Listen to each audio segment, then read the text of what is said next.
3, 2, 1, go. Okay? Go. Good evening po. Random question po. Sige. Una po, paano ba naiiwasan ang temptation? Gaya ng pagkain, luho, bisyo, at yung uri ng pamumuhay. Ang sabi sa Biblia, huwag kayong padaig sa masama, bagkus daigin nyo ng mabuti ang masama. Ang pangdaig mo sa bisyo, paggawa ng mabuti. Pag sobrang busy mo sa paggawa ng mabuti, sa mas madalas na pagkakataon, kusa na rin malalaglag doon yung bisyo mo. Sa mas madalas na pagkakataon. Pero minsan may mga pagkakataon, you really have to be mindful. Parang katulad sa akin, sumingit sa akin, hindi sinasadya. Nang hindi ko rin napansin. Sumingit sa akin, bagong bisyo, kanin. Alam nyo naman yun eh, wala naman ako halos tinatago eh. Kanin, bagong bisyo. Natanggal sa akin yung yosi, ngayon, umoverdose naman ako sa kanin. So, hindi ko napapansin, lumalaki na yung tiyan ko. Tapos nahalata ako siya nung nasa Jensen na ako. Taka na lahat na magpakain sa akin, kinakain ko talaga. Hanggang sa mabusog talaga yung, hanggang sa, alam mo yun, bilog na talaga yung tiyan ko. Ngayon, sabi ko ako, sablay na. Eh pagka gano'n, addiction na yun kasi di ko matanggal sa sistema eh. Sumingit yan. Kasi tapos na ako sa yosi. Tapos na ako dun sa iba pang mga bagay na hindi ko kayang tanggalin. Hindi ba katulad nung tobacco ko? Yung tobacco, kung kailan lang naman matrepan yan, mga 1 beses, 2 beses sa isang buwan. Minsan marami na yung 4 na beses sa isang buwan eh. So hindi siya considered na bisyo. Natatanggal yan madali. Sa akin, pero sa iba, oo, bisyo yun. Pero yung sa kanin, nahihirapan talaga ako pag nakakaamoy ako ng kanin, lalo na yung bagong saing na kanin. Nahihirapan talaga ako diretso. Nahihirapan akong tanggalin sa sistema yung kanin. You really have to be mindful. Kailangan pulisin mo sarili mo. Kasi yun ang ngayon ang ginagawa ko. Ang ginagawa ko, pinupulis ko sarili ko. Gaya ng sabi ko, 1 hanggang 2 beses na lang ako sa isang araw kung kumain. Pagka nasa bahay lang ako buong maghapon, which is sobrang bihira, 1 beses lang ako kung kumain. Minsan nga, hindi na eh. Ngayong napansin ko na yun. Pero sa lahat ng mga nagdaang panahon, hindi ko kasi napapansin yun eh. So ngayon, kung hindi ko napapansin, wala, sumisingit talaga. Pero kailangan talaga, alam mo, punahin mo sarili mo eh. Kailangan mong punahin yung sarili mo. Tapos kailangan mo ng, alam mo yun, dahilan ng mas importante pa kaysa sa sarili mong buhay para itigil mo lahat ng bisyo mo sa buhay.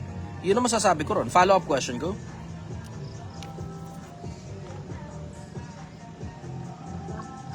Yung isa naman po, hindi naman siya connected, pero gaano ba kahirap o maging kaluwag sa pakiramdam natin ang pagpapatawad? Diretso sa mas madalas na pagkakataon, magpatawad ka na lang hindi dahil trip mo o hindi mo trip yung tao, kundi dahil sa kapayapaan na lang ng isip mo.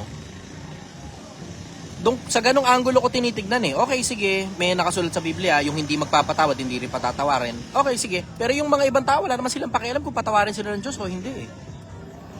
So ang pinakamagandang ginagamit ko na lang na dahilan tungkol sa konsepto ng pagpapatawad, yung konsepto na kapag hindi ka nagpatawad, ikaw yung parang nilalason mo sarili mo habang iniisip mong sana siya mamatay na.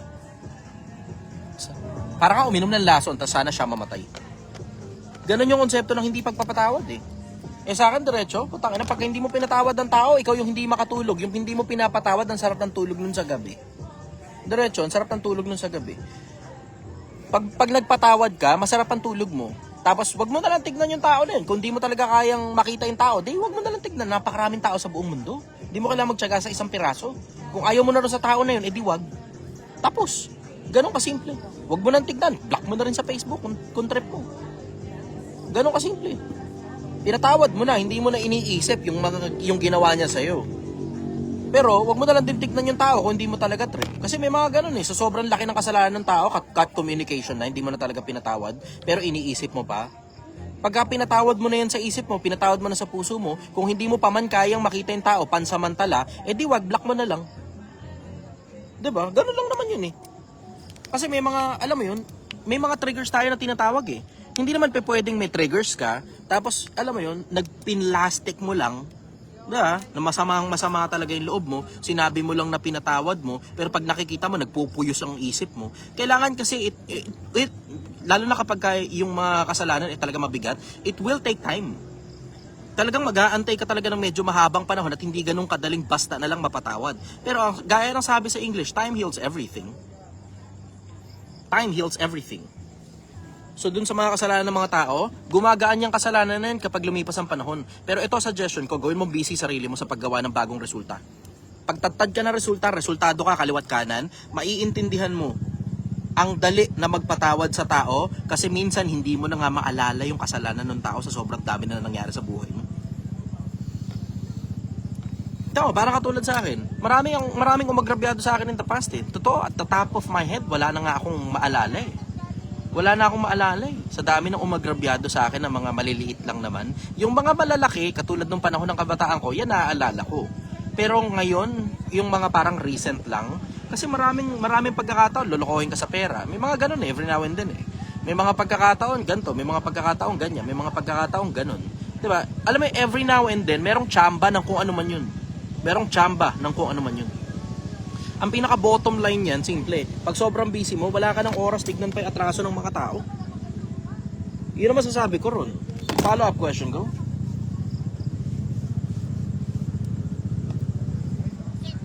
Okay na po.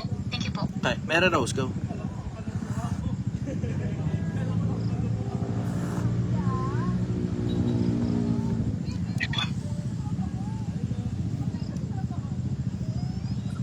Good evening sa lahat. Hello. Good evening, Sir John. Ito lang ang tanong ko. Paano mo malalabanan ang word na awa? Kasi, pag naawa ka, parang halos mabigay mo ang lahat, tapos bandang huli, ikaw ang naging masama. Hindi. Dapat maawa ka muna sa sarili mo. Paano mo malabanan? Alam mo, emosyon yan eh. Lahat ng emosyon, tignan mo muna yung dulo. Yun lang, tanong. Oo. Parehas ng konsepto ng tanong yan na paano tamang pag-handle ng emosyon. Ang tamang pag-handle ng emosyon, hindi na importante kung ano pa man yan. Whether it be awa, galit, o kahit na ano pa, pagmamahal, kahit anong klase ng emosyon, lahat ng klase ng emosyon, tignan mo muna yung dulo bago ka tumira. Tingnan mo muna yung dulo bago mo tirahin. Kasi pag tinira mo kaagad, binanata mo kaagad ng kilos, kasi yung mga emosyon na yan, pakikilusin ka yan eh. Katulad niya, awa-awa, diba? Nasa ibang bansa ka. May mga tao magmamakaawa talaga sa'yo na parang akala mo mamamatay na kapag hindi mo tinulungan eh. So mas madalas sa pagkakataon kaysa hindi, ganyan ang mga tao eh. Lalo kapag OFW kausap nila, puta, nakala mo talaga mamamatay na kapag hindi mo tinulungan. Tapos mapapansin mo na lang, pag hindi mo tinulungan, kusa naman nare-resolve ang mga problema nila. Pero pag tinulungan mo naman, tangina umaasa na sa'yo na lahat na ng problema nila, re-resolbahin mo. Ang lala eh. Pagka OFW ka, ganyan kalala ang buhay ng OFW. Taka na, layo mo na nga sa pamilya. Maalala ka lang ng mga tao pagka may kailangan sila. Ang lala talaga kapag ka OFW. Kaya diretso sa akin, kapag mag-OFW ka, putang na, block mo muna lahat. Gawa ka ng bagong Facebook, gusto mo. Tapos yung mga taong sobrang importante lang, yun lang talaga. Tapos siguraduhin mo na may mga taong makikipag-usap talaga sa'yo kapag ka nasa abroad ka. Kasi sa mas madalas na pagkakataon, taka na, kupal ang mga kamag-anak, maalala ka lang yan pag panahon ng padala. Tapos pag natanggap na yung pera, magpapanggap na silang busy sila. Paalala ko lang, uulitin ko lang din yung dati ko pang paalala. Kapag ka mga tao nagpapanggap na busy sila, kapag ka kailangan mo sila, huwag mong padala ng pera. Huwag mong padala ng pera. Busy ka pala eh. Wala ka oras sa akin. Wala rin akong oras sa'yo. Binibenta ko nga yung oras ko rito eh. Yung buhay ko rito, binibenta ko para sa'yo eh. Tapos wala ka oras sa akin. Hindi, tsaka na lang, next month na lang ako magpapadala. Dapat matuto kayong gamitin yung pera nyo panlaban sa mga ulul. Minsan yung anak mo pa ulul eh. Minsan asawa mo ulul. Tanginang yan, naaalala ka lang pag panahon ng padala. Yan, nagtatawanan na sila. Naalala ka lang pag panahon ng padala. Tapos pag napadala mo na, umuulan ng pera sa Western Union. Tanginan, ni pasalamat, di nga man lang makapagpasalamat eh. Magugulot ka na lang, nagja-Jollibee na sila. Nagpa-post ng picture ng Jollibee. Ni pasalamat, di ka makatanggap. Ingatan nyo sarili nyo sa mga ganong klase ng tao. Yung mga ganyang klase ng tao, diretso, huwag nyo paasahin sa inyo kasi magiging basura talaga ng lipunan niya. Pati anak nyo magiging basura ng lipunan pag hindi nyo dinisiplina. Nakakaalala lang pag may kailangan. Kahit dito sa kahit dito sa loob ng Project 1M, sa loob ng community natin, ingatan nyo sarili nyo, baka mapasukan kayo ng ganyan. Mga tao hindi umaattend sa Zoom, mga tao hindi mo nakikita face to face, hindi talaga nagchat-chat sa GC, maya-maya konti nang hihingi na ng tulong sa grupo. Papaalala ko lang, merong emotional investment na tinatawag. Love banking kung tawagin. Pag wala ka sapat na love banking, huwag ka umasang may tutulong sa'yo sa loob ng grupo na to. Busy ka eh, di ba? Yung mga nagpapanggap na busy, diretso, napakarami yan. Napakaraming tao nagpapanggap na busy sila. Tapos magtataka ka, pag nangangailangan sila, biglang lalapit. Oh, akala ko ba busy ka? Handle mo yung sarili mong problema, busy ka eh. Diba? Huwag mo kami damay dyan. Ano yun, pagka panahon na okay ang lahat, hindi mo kami naaalala. Pero pag panahon may kailangan ka, bigla ka na makakaalala. Ay, ulol. Pas sa'yo. Pas sa'yo pagka ganyan ka. So yan tungkol doon sa tinatanong mo, paano lalabanan ng awa? Napakasimple. Isipin mo muna kung ano magiging dulo bago ka pa kumilos. Sa mas madalas sa pagkakataon, pag yung mga kamag-anakan ninyo, lalo ng OFW kayo, yung mga kamag-anakan ninyo, yung mga kadugo ninyo, na mga hindi naman kayo naaalala nung nasa Pilipinas kayo, na nangyahiram ka 100 piso para lang magpamasahe ka papuntang agency, hindi ka mapahiram, yung mga yan, walang karapatan yan na mangutang sa'yo. Walang karapatan mangutang sa'yo yan. Magmamakaawa, iyan mo sila. Huwag mo nang basahin. Block mo na kung gusto mo. Meron namang isa pa eh. Yung anong tawag doon, brother? Yung isa pang inbox. Yung anong tawag doon? Nakalimutan ko tuloy. Ha? Restrict. Yun. Restrict. Lagay mo doon sa restricted inbox. Yan yung mga tao na, alam mo yun, na nganganing-nganing at nagdadalawang isip ka na replyan kasi alam mo aabusuhin ka pero hindi mo rin naman ma-block at the same time kasi kapitbahay nyo lang sila. Yung mga ganyan, nilalagay sa restricted folder yan. Para di mo nakikita message. Huwag mong pupuntahan yung restricted folder mo. Maniwala ka sa akin. Huwag mong pupuntahan yung restricted folder mo. Pag nilagay mo na doon sa restricted folder, that's another term for yan yung mga tao na gusto mo nang i-block. Hindi mo lang ma-block kasi kapitbahay mo sila sa Pilipinas. Andali, napakadali ng buhay.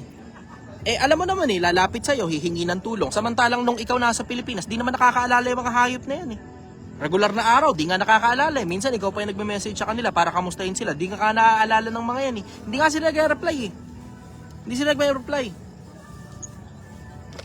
Yung mga ganyang klase ng tao, nilalagay yan doon sa restricted folder. Even better, block nyo na lang. Kasi at the end of the day, wala namang pakinabang yung mga tao na yan lagi nyong iisipin, ano bang pakinabang na itong tao na to sa akin? Kung gagawa ka ng charity, okay yon, tulungan mo, bigyan mo na lang ng pera. Walang problema. Pero kung wala ka pa ron sa ganung punto ng buhay mo na makakapag-charity ka na ng halagang 5,000 piso, wag muna. Ito, meron ako isang tip sa inyo. Ito, malupit tong tip na to. Lahat ng mga nakadikit sa inyo, na mga nakadikit na mga kamag-anak, presyohan nyo tag 500 piso bawat isa. Lahat sila. Kasi halagang 500 piso naman, makakakain na yan Diba? So kung halimbawa, itong tao na to, nangungutang sa'yo, ito 500, bahala ka na kung gusto mo isoli sa akin o hindi. Basta bigay ko na sa'yo 500 na yan. Pag sinoli mo sa akin, makakaulit ka. Pag hindi mo na sinoli, hanggang dyan lang ako. Tapos every time mangungutang ka sa akin, susunod na panahon, sisingilin mo na sisingilin ngayon sa kanya yan. Yung 500, pakibayaran mo na, pag nabayaran mo na, papautangin kita ulit. Polite. Simple as that. Polite. Magalang. Marespeto pa din. Di mo naman sila kailangan basusin. Pero diretso sa akin, yung mga tao kasi sa akin, alba, mangungutang ka lapit ka sa akin. Tapos, pinahiram na kita dati. Tapos, nangungutang ka ulit. Tapos, hindi mo pa binabayaran yung dating pinahiram ko sa'yo. Tapos, nangungutang ka ulit. Tapos, susunod nun, nanunumbat ka na. Susunod dun, galit ka na sa akin. Ay, ra-replyan talaga kita. Ra-reply ko sa SLP. Tapos, susunod nun, block ka na. Pinautang na kita dati, di mo naman sinuli Diba? Tingnan mo, pansinin mo, walang halong samaan ng loob kapag ka ang tao binigyan mo. Pag pag ang tao binigyan mo na lang, 500 piso, di naman mabigat sa loob mo yan Alam ba, OFW ka, 500 piso, di mabigat sa loob mo yan. Ordinary construction worker ka, hindi mabigat sa loob mo yan. Baka may konting kurot yung 500. Kasi isang araw na paghanap buhay mo yun 500 piso. Pinahiram mo kita ngayon. Soli mo o hindi, basta pag sinoli mo, makakaulit ka. Pag hindi mo sinoli, hanggang dyan lang ako. Ngayon, susunod na pagkakataon, pre, baka pwede naman makahiram. Pwede naman, pero babayaran mo muna yung nakaraan na utang mo. Pag nabayaran mo na, makakaulit ka. Pag hindi mo nabayaran, hanggang doon lang ako. Di ngayon, alam mo na ngayon, iisa-isain mo ngayon lahat ng mga tao, hindi na mangungutang sa'yo lahat ng mga nangutang sa'yo dati. Yun nga lang, hindi ka rin papansinin nun. Gaya pa rin ng dati. Wala naman nagbago Wala nagbago. Hindi ka naman pinapansin yan dati nung hindi ka nagpapautang Nung ngayon nagpautang ka, hindi ka pa rin papansinin yan kahit ano pa mangyari. Follow-up question, go. Yan lang, sir. Yan lang. Okay, Archie, go. Kansas City. Ang dami na nakwento ni brother pero nakamute siya. Sige, tuloy. Kasi may tanong po ako about sa stoicism, stoic philosopher. Kasi marami pang mga taong ginakalat dito. Ano mong pagkakaintindi nyo doon? Hindi naman importante yung pagkakaintindi ko eh.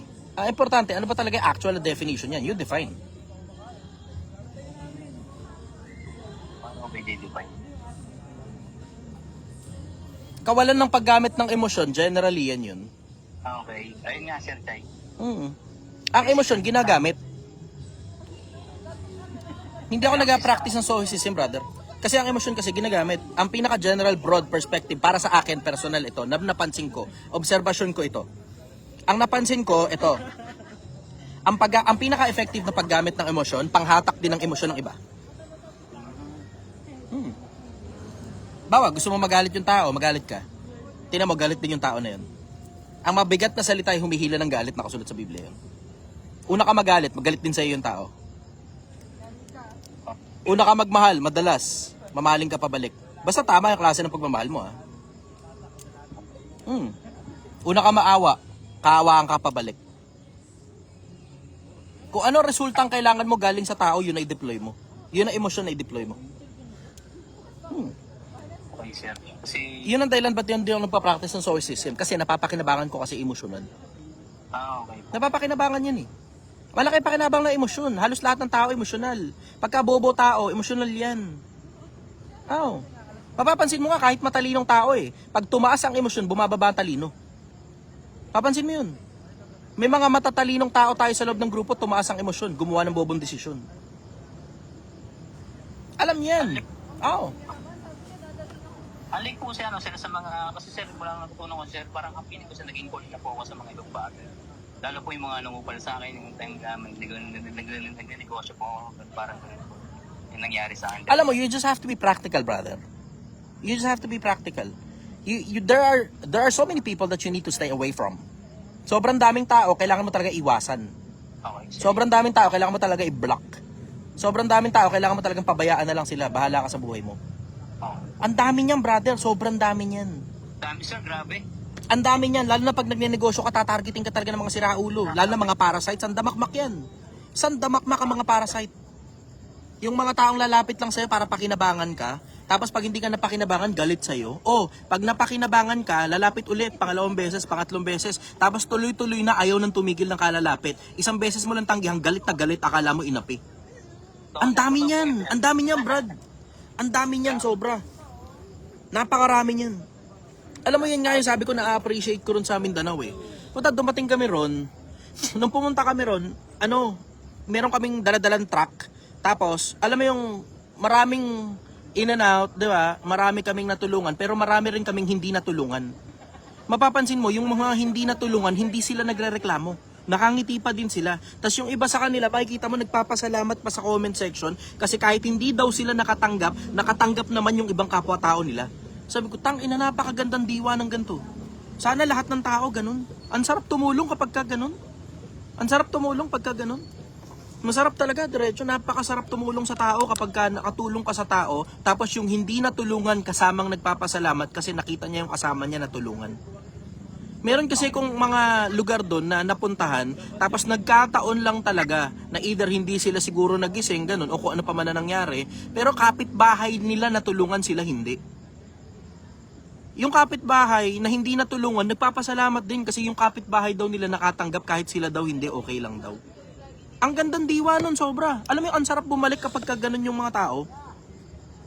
Kasi yung may mga tao, tangina, puta, kala mo sagad sa buto yung kasamaan eh. Humingi ng tulong. May mga ganyang klase ng tao eh. Lalo dito sa Metro Manila, malapit sa Metro Manila. Masasama ugali ng maraming tao rito eh. Sorry pasensya na kayo mga taga Metro Manila. Pero alam nyo sa sarili nyo yan. Kayo nga mismo, biktima kayo ng mga ganyan eh. Mapapansin nyo, biktima yung iba mga taga Metro Manila. Biktima kayo ng ganyan eh. Yung mga humingi ng tulong sa'yo, tinulungan mo, tapos humingi uli ng tulong, tinulungan mo uli. Pangatlong beses humingi ng tulong sa'yo, nakakahalata ka na. Hindi mo na tinulungan. Putang ina, galit, akala mo inapi. Ang dami niyan. Ang dami niyan. Madalas magulang, ganyan. Madalas magulang. Madalas kapatid. Yan. Pinsan. Yan. Mga common. Sobrang common yan. Mga kaibigan na pakiramdam nila, yung kamay nila nakapasok sa bulsa mo, dapat pagbunot nila, may mabunot sila. May makuha sila. Pag wala sila nakuha, nagagalit sila, nakala mo inaapi. May mga ganyang klase ng tao, napakarami niyan, sobra. Napakarami niyan. Mag-ingat kayo sa mga ganyang klase ng tao, tangin mga basura ng lipunan yan, kahit mga kamag-anak nyo pa yan. Kahit mga kamag-anak nyo pa, basura ng lipunan yan. Pag ang tao humihingi ng tulong, it is your privilege na makagawa ng mabuti, and it is also their, alam mo yun, ano yan eh, kagandahan loob mo yan eh. Pero choice mo yan kung gagawin mo yung kagandahang loob o hindi. Choice mo yan kung kanino mo ibibigay yung kagandahan loob. Wala kang parang obligasyon mo sa mga tao. Sa mas madalas na pagkakataon, brother, walang gano'n. Walang ganun. Tayo na iba nga. Alam mo, minsan nga, iba magtataka kayo, manunumbat pa ng utang na loob eh. Manunumbat pa. Yung mga ganong klase, diretso, ay putang na diretso, laglag mo na yan. Laglag mo na pagka ganyan. Yun ang masasabi ko ron, laglag mo na yan. Follow-up question, go. Okay na po, sir. Thank you po. Okay. Bobby, Quezon City, go. Hello sir, magandang gabi po. Sir, Sir, ang tanong ko po, ang di ba sinasadyang makapatay ng tao o hindi mo intensyon, matuturing bang kasalanan pa rin ba sa paningin ng Diyos? Diretso sa paningin ng tao, kasalanan yun. Kung hindi mo sinasadya nakapatay ka ng tao, kasalanan yun sa paningin ng tao.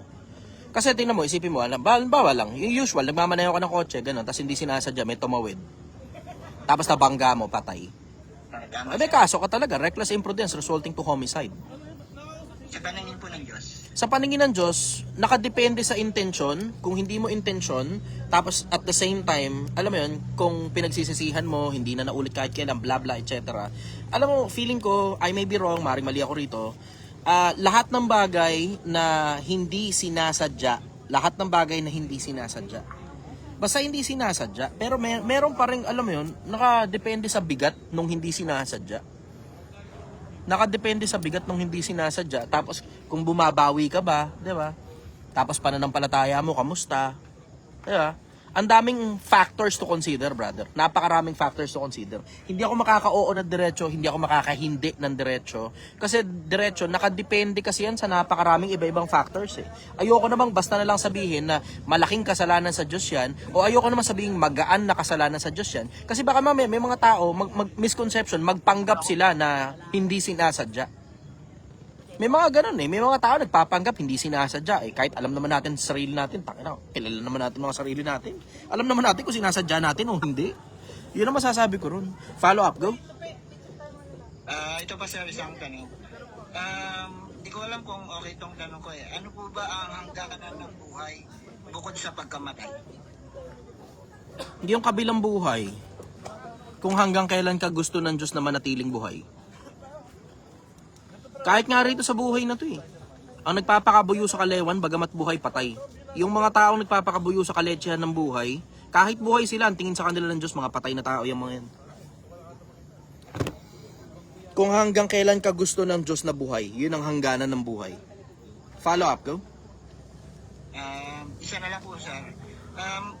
May mga bagay ka na habang tumatanda ka, mas naiintindihan mo na.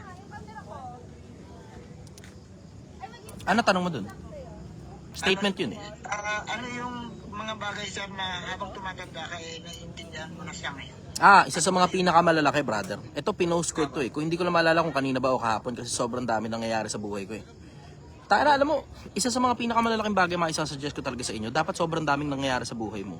Tapos dapat ikaw ang kumikilos para sobrang daming nangyayari sa buhay mo. Kilos ng kilos, huwag kang tatamad-tawad, huwag kang bububo, tatanga-tanga, wag. Kilos ng kilos. Gawa ng bagong resulta. Tingnan mo, kagagawa ng bagong resulta, hindi ko na nga maalala kung kailan ko pinost yun, kung kahapon ba o kung kailan ko ba pinost, hindi ko na maalala.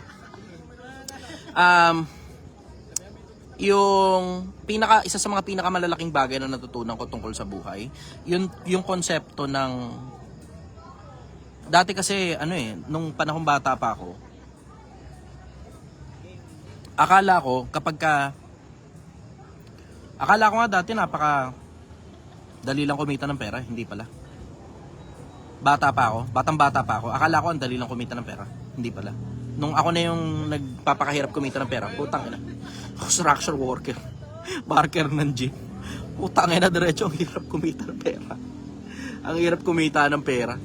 Sa ganung paraan, mahirap kumita ng pera. Pero alam mo, diretso, mas mahirap manatiling mapera.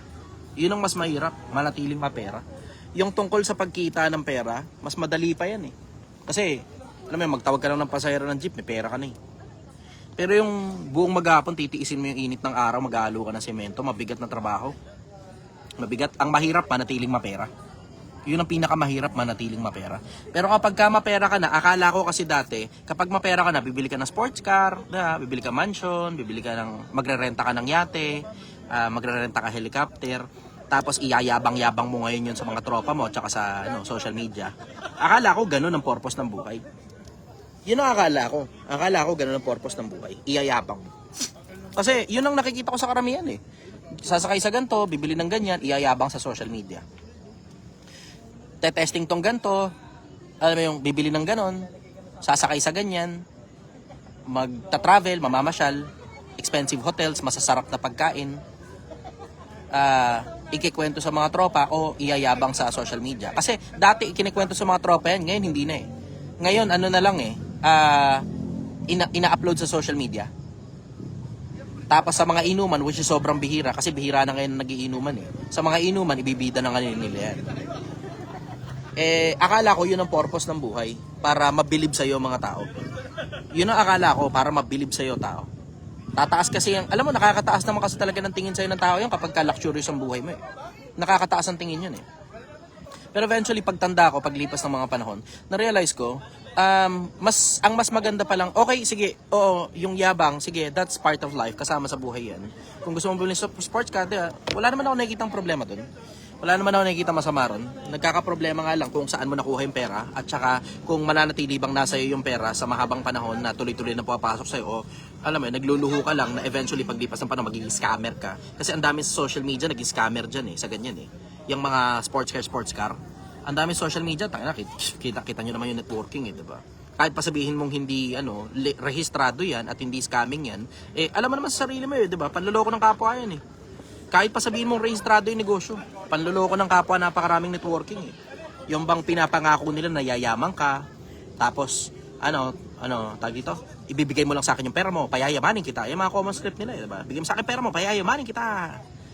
Gusto mo maging mayaman? 1 milyon, palakpakan. 2 milyon, palakpakan. Milyon, palakpakan. Yan ang gusto nila eh, diba? So technically, ang binibili mo dun, pangako, na yayaman ka. Na alam mo naman kasi sinungalingan yun, hindi totoo yun. Pero anyways, isa sa mga pinakamalalaking bagay na natutunan ko, ano yan? Ay wow, thank you kamo. Oh, sige, salamat kamo. May bigay yung kapitbahay ko. Sweet mo ng kapitbahay nun. Bigyan nyo ng sinigang pabalik yun. Ganda, yung sinigang pabalik. Bigyan yung sinigang. Hindi ko alam, kapitbahay. Nagbigay daw. Mamaya ako natatanungin. Nakakatuwa naman yung kapag ka nagbibigay ng ulam. Sana ganun pa rin palagi. Sana ganun lang palagi. Nakakamiss yung ganung panahon. Anyways, so as I was saying, yung konsepto ng dami ng pera, paglipas ng panahon na realize ko, hindi pala ang pinaka bottom line ng pera luxury. Hindi. Kasi when you have too much money, it is very easy to fall into the trap of the concept of luxury. Pero luxury is overrated para sa akin. Para sa akin. Kasi tumatanda na ako. Yung alam mo, nakatikim na ako ng sports car, nakatikim na ako ng sakay-sakay sa helicopter. Hindi naman sa akin kasi wala naman akong sapat na pera para sa ganun eh, diba? Pero, alam mo yun, natikman ko na halos lahat ng bagay na kayang i-offer na tong buhay na to eh. Na, na gusto ko. Lahat ng mga bagay na hindi ko gusto, syempre, hindi ko gusto yun, hindi ko trip yun, diba? Pero yung mga bagay na gusto ko talaga, natikman ko na halos lahat ng bagay na kayang i-offer na tong buhay na to eh. Tikim lang, sapat na yan, tikim. Masarap na pagkain, diba? Sa Wolfgang, diba? Minsan-minsan lang, 7,000 na halaga ng steak, diba? Napapag-ipunan naman yan. Napapag-ipunan, expensive na hotels, diba? 65,000, 100,000 kada gabi. Napapag-ipunan naman yan. Napapag-ipunan. Pero isa sa mga pinakamalalaking bagay na na-realize ko sa buhay, supposed to be dapat pala, ang pinakamasarap na luho, ito, take it from me, ang isa sa mga pinakamasasarap na luho na natikman ko sa buong buhay ko, na it feels so good. Ang sarap ng pakiramdam nitong tangin ng luho na to. Yung makita mo yung buhay ng kapwa-tao mo umaalagwa. Luho yan eh. Luho. Paano ko nasabing luho? Kasi hindi naman siya mandatory for survival. Na para makasurvive ka, kailangan tulungan mo kapwa-tao mo. Hindi siya mandatory for survival. Kaya mong makasurvive sa sarili mo kahit mag-isa ka lang kasi panahon na ngayon ng ng kapitalismo. Sa kapitalismo mo kasi makakasurvive ka kahit mag-isa ka lang, mag-empleyado ka lang, kikita ka ng pera eh. Tapos, alam mo yun, bumili ka sa palengke ng kung ano man kailangan mo, ganun. Tapos tuloy-tuloy ka lang tatrabaho. Kahit wala kang tinutulungan na kahit na sino. Kahit wala kang tinutulungan na kahit na sino. Kahit makasarili ka, mabubuhay ka. Mabubuhay ka, kahit makasarili ka. Sa panahon ng kapitalismo. There was a time in the past, hindi, kasi tribal system tayo dati eh. Pag mag-isa ka, alam mo yun, elimination of the weak, survival of the fittest, and there's power in numbers. Diba? So alam mo, mapapatay ka talaga ng kahit na sino kapag ka mag-isa ka lang. Pero ngayon, kahit mag-isa ka lang, makakasurvive ka eh. Basta may pera ka lang, makakasurvive ka kahit mag-isa ka. Pero, alam mo, yung konsepto ng pagtulong sa kapwa-tao, ngayon, parang, alam mo yun, there was a time in the past, parang, alam mo yung lesser priority siya sa akin eh, pagtulong sa kapwa. Kung wala rin lang naman ako mapapala, why would I bother? Parang gano'n ang dating eh, di ba? Pero as time goes by, habang tumatanda ako, pagkatapos mo dun sa mga laruan, pagkatapos mo sa mga expensive, luxurious experiences and toys for the big boys, what's next? Ngayon, habang tumatanda ako, I don't find pleasure sa mga sa mga pangmayayamang mga bagay na. Kasi nakakita ako ng mas malaki ang spike ng dopamine sa isip ko eh. Kasi kanya-kanya spike ng dopamine yan eh. Kanya-kanya spike ng dopamine. Alam mo, I don't have any judgments on those people na sports car yung spike ng dopamine sa kanila. Kasi there was a time in the past ako rin naman. Tapos big bikes, diba? I mean, testing lang ba? Kasi mahirap lang naman ako, wala naman akong pera eh. Mahirap lang ako, tindero lang ako ng sinigang. Testing lang ba? Sabi ay, hiram, tropa, oy, brum naman, uupo ka ron sa upuan, tapos boom, oh, tayo na, sarap ha. Tapos yung pagal mo, may motor, ganun, may brum, diba? Ang sarap dun eh. Minsan, papasakayin ka pa, ganun, tapos, bla, ikot-ikot, ganun. Mahirap lang naman ako eh. Pero, na-realize ko, more than just luxury alone, more than toys for the big boys and experiences, luxurious types of experiences in life, what I find interesting and spiking on my dopamine level, yung konsepto na nakikita mo yung kapwa-tao mo na nakakaalagwa. Tulad nito sa Project 1M, ang daming sumabay sa Project 1M eh. Sobrang daming sumabay sa Project 1M, may mga bumibisita sa akin dito. Tangina, diretso na naluluha talaga ako sa mga kwento ng buhay nila na minsan pa namamasura, gano'n. Tapos may konti, pupunta rito, Boss Chess, may motor na ako, kinash ko to, pinag-ipunan ko, second hand lang, pero hindi ko alam, makakabili pala ako ng motor sa buong buhay ko kasi dati, nagko-commute lang ako naglalakad nga lang eh. Minsan, bisikleta lang yung gamit ko. Tapos yung bisikleta, binili ko lang yun galing sa kapitbahay ko, snatcher.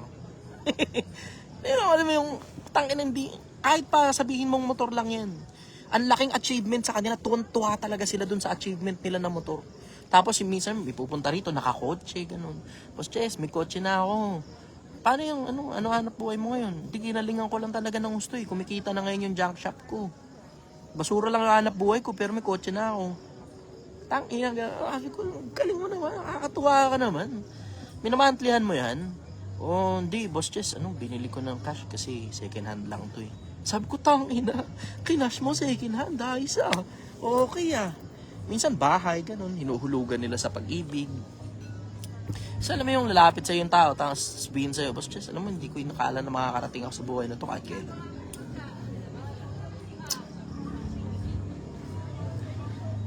Alam mo, it feels fucking awesome.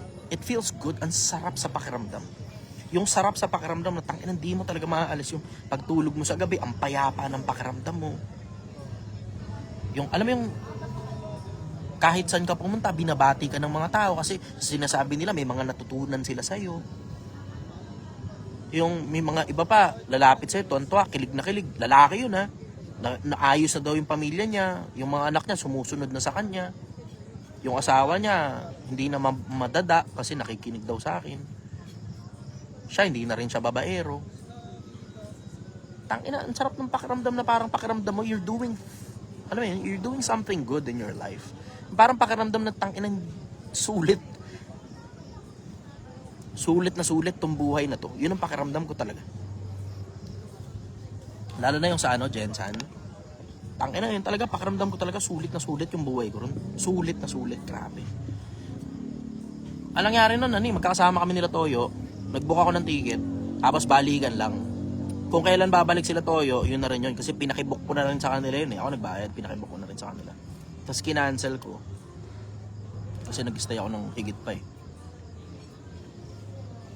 Tapos, nag-book ulit ako ng panibagong ticket, malayo na. Para ba makapanatili ako doon, makapag-stay ako doon. Tapos yung dami ng tao na yung masaya sila. Kasi gutom sila eh, uhaw sila eh. Hindi naman sila, yung iba sa kanila, hindi naman sila walang pera. May pera sila. Wala nga lang means of transportation, tapos wala nang mabibilhan kasi ng kahit na ano. Yung iba sa kanila na humihingi ng tulong doon, hindi naman talaga sila mahirap eh. Naipit lang talaga sa sitwasyon, yun na nangyari. Walang mabilan ng tubig, walang ilaw, walang kahit na ano na mabili sa kanila, walang palengke, wala. Kasi lagapak talaga yung mga lugar nila, lalo yung sa Glan. Grabe yun. Pero meron talagang mga tao na alam mo talagang mahirap talaga sila. Tapos nadali pa ng lindol, bumagsak yung bahay nila. Walang-wala talaga sila. May mga ilang tao doon na naabutan eh. Naabutan ko. Tapos alam mo yung naki-internet lang sila sa kung saan man para magpasalamat. Pag nakita nyo yung laman ng inbox ko, grabe. Wala na halos ngayon yung humihingi ng tulong kasi alam na ng mga tao, nakaalis na ako sa Jensen eh. Wala na halos humihingi ng tulong. Ang marami nagpapasalamat pag nakita nyo yung laman ng inbox ko. Yung Project 1M na inbox. Grabe. Grabe. Yun ang isa sa mga pinakamalalaking bagay na natutunan ko ngayon. Rather than luxury, I don't have anything against those people na luxurious ang lifestyle nila kasi alam mo yun, pinaghirapan nila yung pera eh. They are welcome to spend it in whatever purpose it will serve them. Pero yung sa akin kasi, mas prefer ko na gastusin na lang yung pera ko sa pagtulong sa kapwa-tao, lalong-lalo na sa pagtuturo sa mga kapwa-tao kung kahit paano yung mga insights ko tungkol sa buhay. Kasi pakiramdam ko talaga nakakapakinabang ang kapwa-tao ko pag binibigay ko insights ko sa buhay. Yun ang pinakamalaking bagay na natutunan ko. Kaysa mag-spend ako ng 100,000 para sa luxurious getaway, I would rather mag-spend na lang ng 100,000 para mapakain ko yung mga kapwa-tao doon sa Jensen katulad nga ano nangyari. Kasama na rin at the same time yung makapag-spend ka ng pera para sa ikakabuti ng buhay ng kapwa-tao mo na hindi naman talaga gipit na gipit, ipit na ipit. Kasi may mga tao, hindi naman sila gipit na gipit, ipit na ipit eh. Pero hindi sila makarating sa maayos na buhay eh. Hindi sila makarating sa maalwan na buhay. Yung bang konting insight ko ng buhay, kung paano to, paano yan, paano makakarating dito, paano makakaalis dyan. Yung insight ko ng buhay, nakakatulong sa mga kapwa-tao. Nakikita ko na ngayon yung epekto kahit bago pa lang ako sa social media, nakikita ko na yung epekto sa napakaraming tao. Pinakamalaking bagay na natutunan ko, kaysa spend ko sa sports car o sa kung ano pa man yung pera, I would rather spend it for the betterment of my countrymen. Follow-up question, brother. Yun lang po, Boss G. Salamat. Isa na rin po ako dun sa natulungan niya ng bago rin. Salamat. Salamat po. Brian, Pampanga, go. Good evening po. Hello. About po sa quote na don't put all your egg in one basket. Sa anong sitwasyon po siya sa negosyo na apply? Sa lahat ng sitwasyon, brother. Sa lahat ng sitwasyon. Follow up, go. Mag-focus po ba sa isang business or pwedeng mag-add pa ng another business po? Mahahati ay isip mo kapag masyado kang maraming ginagawa. Ang kailangan, laliman mo dun sa bagay na ginagawa mo. Kung gusto mo mag-diversify, pwede naman pag sobrang dami ng pera. Kapag tuloy-tuloy na rin ang merkado dun sa bagay na ginagawa mo. Kaya kung mapapansin mo, tinan mo, sa Project 1M, di ba, meron akong sobrang oras. Yung sobrang oras ko, dinadiversify ko. May sobrang oras eh. Sobrang pera, hindi masyado. Kaya hindi ako nagda-diversify ng ibang negosyo. Pero sobrang oras, marami. Nagda-diversify ako ng ginagawa. Ginagawa, pwede. Pero, pagdating sa finances, hindi ako nagbubukas ng bagong negosyo. Kasi, konti pa lang yung pera ng Project 1M. Ganun yung konsepto. So kung meron ka mang gustong ibang gawin, siguraduhin mo na automated na yung negosyo mo. Ibig sabihin, may mga empleyado ka na, yung mga empleyado mo na ang bahala, tapos marami ka ngayon sobrang oras. Pero hindi ka pwedeng magpanggap na malaya ang oras mo pag wala ka pang empleyadong nag-aasikaso ng negosyo mo.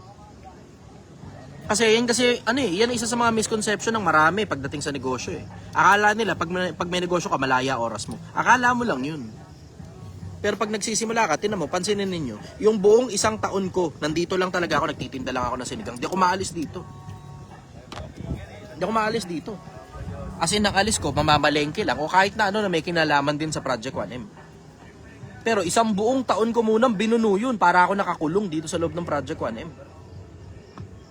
Bago ako nagkaroon ng kalayaan na makakapunta na ako ng manlalakbay na, pupunta ako sa kay ganto, kay Chef Anthony Ang, o sa kung sino pa man, pupunta ako kay RDR, o sa kay Chingkitan, o sa kung sino man, kahit sino pa yan.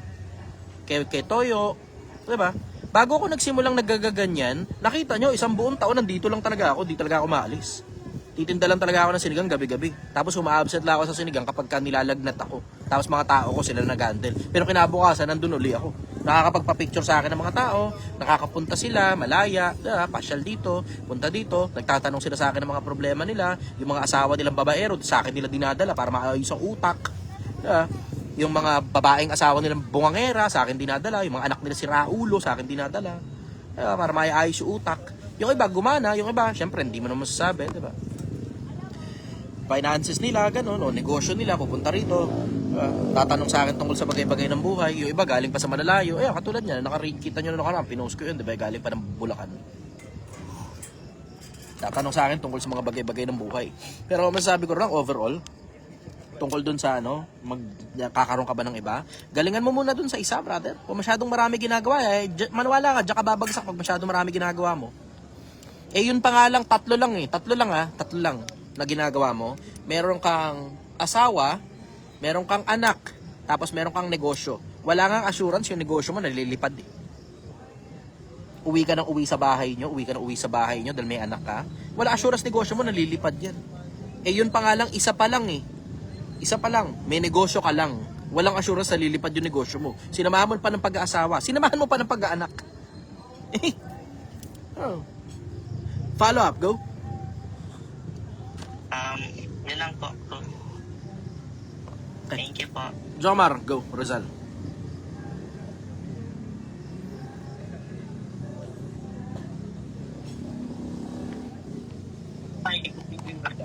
Good evening. Medyo close lang. Bakit nga ba ang hilig nating magabol sa isang tao na hindi naman nakikita yung halaga natin at effort natin? Kasi pagka lalo kang nag-e-effort sa isang tao, ikaw yung napapamahal. Baliktad ang epekto. Akala mo mapapamahal sa iyo yung tao na ine-effortan mo, hindi, ikaw ang mapapamahal doon sa tao. Pag ine-effortan mo tao, ikaw ang mapapamahal. Baliktad ang epekto. Tawag doon Benjamin Franklin effect. Kaya nga kung gusto mo mapamahal sa iyo tao, papag-effortin mo. Pakilusin mo tao. Kaya nga tinan mo, dito sa loob ng konsepto sa Project 1M, mapapansin nyo, bawal dito tatamad-tamad. Bakit? Para mapamahal kayo sa mga kapwa-taong nasa loob din ng grupo. Tapos eventually, magkakaroon na tayo ng sapat para mahalin na rin yung mga taong nasa labas ng grupo. Una muna, sarili. Sarili muna. Tinan mo, pagka naglaan ka ng maraming oras dito, ikaw mismo napapamahal ka sa grupo. Tapos yung grupo, minamahal ka rin pabalik. Ganun yung konsepto. Pero ako diretso, kung hindi ka rin lang naman mahal ng tao, tapos sobra ka mag-effort dyan, dito ka na lang sa grupo mag-effort. Alam mo, mamahalin ka pabalik. Lagi ka nararamdaman, lagi ka nakikita. Alam mo, mamahalin ka pabalik. Kaysa, alam mo yun, tangina, diretso yung pag-ibig na yan para sa ibang tao na may halong kantutan. Putang ina, sa mas madalas na pagkakataon, nauuwi sa pagiging sawiyan. Oo. Nauuwi sa pagiging sawiyan. Unahin mo muna sarili mo, galingan mo muna ng gusto, tindihan mo muna ng gusto, siguraduhin mo muna hindi ka kayang palitan yung putang inang yan. Siguraduhin mo muna hindi ka kayang palitan. Kasi pag maniwala ka sa akin, pag kahit sino na lang pwedeng ipalit ka, mapapalitan ka talaga niyan. Pag kahit sino na lang pwedeng ipalit sa posisyon mo, papalitan ka talaga niyan. Sa panahon ngayon, napakadaling humanap na lang ng kapalit kaysa ayusin yung relasyon kahit gaano pa kayo katagal na. Napakadaling humanap ng kapalit. Napakadaling humanap ng kapalit. Naranasan nyo na dati yan eh. Di ba? Sa mahabang panahon, naranasan nyo na yan. Pinalitan kayo. Bakit kayo pinalitan? Kasi nga, sobra-sobra yung effort mo sa isang tao na hindi ka naman gusto pabalik. Kasi nga, ang tanong kasi sa'yo, bakit mo kasi pinipilit yung sarili mo sa taong hindi ka naman gusto? Di ba? Yun yun eh. Ang tanong, bakit mo kasi pinipilit yung sarili mo sa taong hindi ka gusto? Talagang papalitan ka talaga yan, one way or the other. Kapag ka napapansin mo, hindi na mutual, putang naman, dahan-dahan ka. Dahan-dahan ka.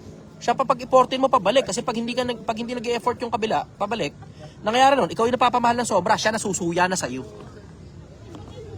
Pag sumobra sweetness, nakakasuya yan. Ano ka? Hindi pa ba kayo nakakatikim ng mga donut na sobrang asukal? Di ba?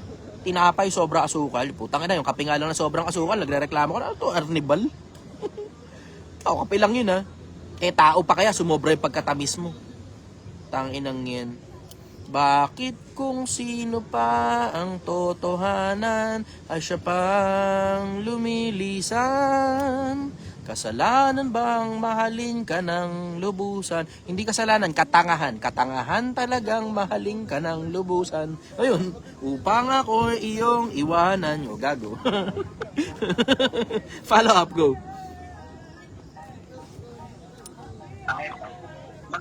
Ano ba pwedeng itaya para tratuhin ng mga tao sa paligid?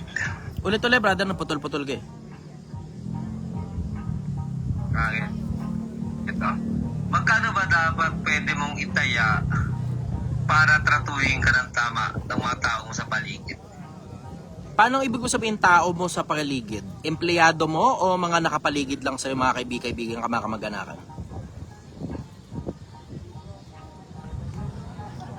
Pamilya. Pamilya.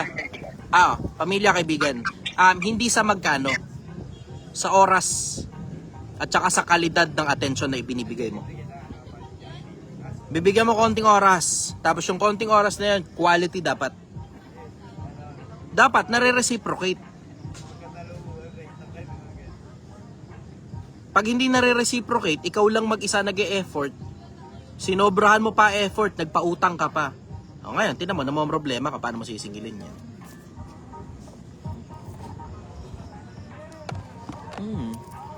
Simple lang naman tong buhay na to, diretso. Napakasimple lang na tong buhay na to. Reciprocation lang. Reciprocation. Kasi pag hindi kayang i-reciprocate, ang tawag doon charity. Okay lang yun, charity. Pero ang mahirap niyan, umaasa ka, mamahalin ka pabalik, tutang ina mo, nilaglag ka. Oo. Nag-effort ka ng todo, nilaglag ka.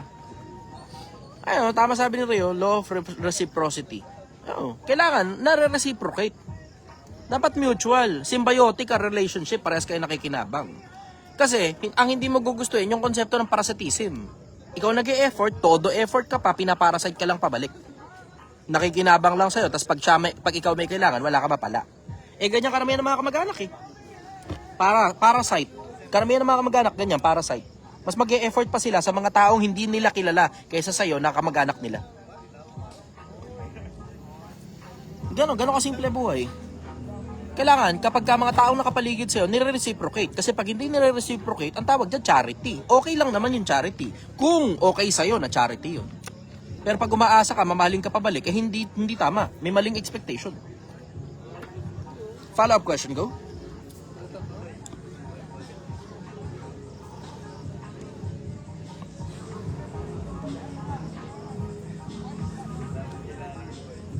Follow-up, brother. Wala na? Nakamute ka. O tumagita-gilid pa yung camera mo.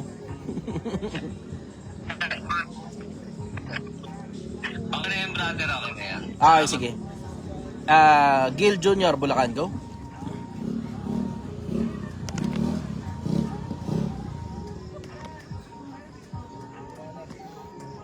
Sabi nila, na tens. Pag yung na tens, nabawasan ng isa, na nines yun, na nines.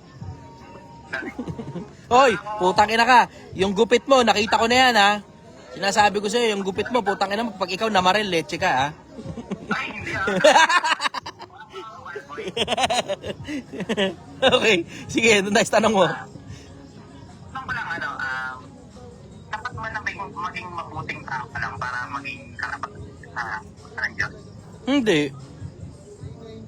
Yung lumalapit sa Panginoon, kailangan may pananampalataya. Pag walang pananampalataya, di magiging kalugod-lugod sa Kanya. Eh, mabuting tao ka nga, hindi ka naman naniniwalang may Diyos. Tapos worse, nangungumbinsi ka pa ng mga taong walang Diyos. Oh, paano? Eh, paano kung may Diyos pala? Palagay mo kaya natuwa kaya siya sa pinagagawa mo. Diba? Oh, follow up, go.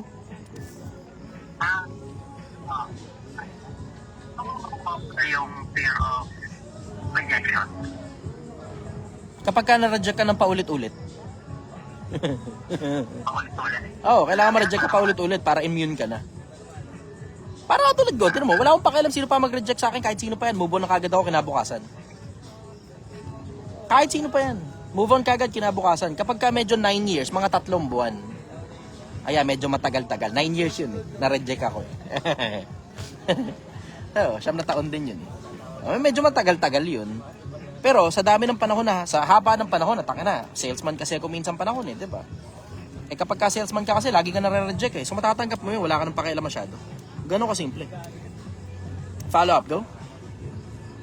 Yan lang, brother. Tama. Sabi ito isa, boss, nagiging unggoy ka na sa motivation mo. Okay lang yun. Kesa naman sa'yo, nagiging kabayo. Ray, go, Bulacan. Ay, Cavite pala to, Ray. Kuya G, about naman sa ano bang opinion niyo kung magrenta or kumuha ng installment na bahay? Depende sa paggagamitan, brother. Kapag kaya yung paggagamitan mo, hindi mo naman siguradong negosyo kung aalagwa ba o hindi, magrenta ka na lang muna ng bahay. Depende sa paggagamitan. Kung pang personal mo, tignan mo muna sandali yung mga kapitbahay. Kasi hindi mo naman gugustuhin na, di ba, nakatira ka ng mahabang panahon sa isang lugar, tapos nabili mo na yung bahay niya, may konti kupal yung mga kapitbahay. Eh sa panahon kasi ngayon, brother, sa panahon ng social media, kung hindi rin lang naman brick and mortar ang negosyo mo, at mobile yan, pwede kang kahit saan. Nakadepende sa paggagamitan mo, brother. Depende sa paggagamitan. Follow up, go. Yun lang Kuya G, give chance to understand. Okay, Eric, go. Cavite.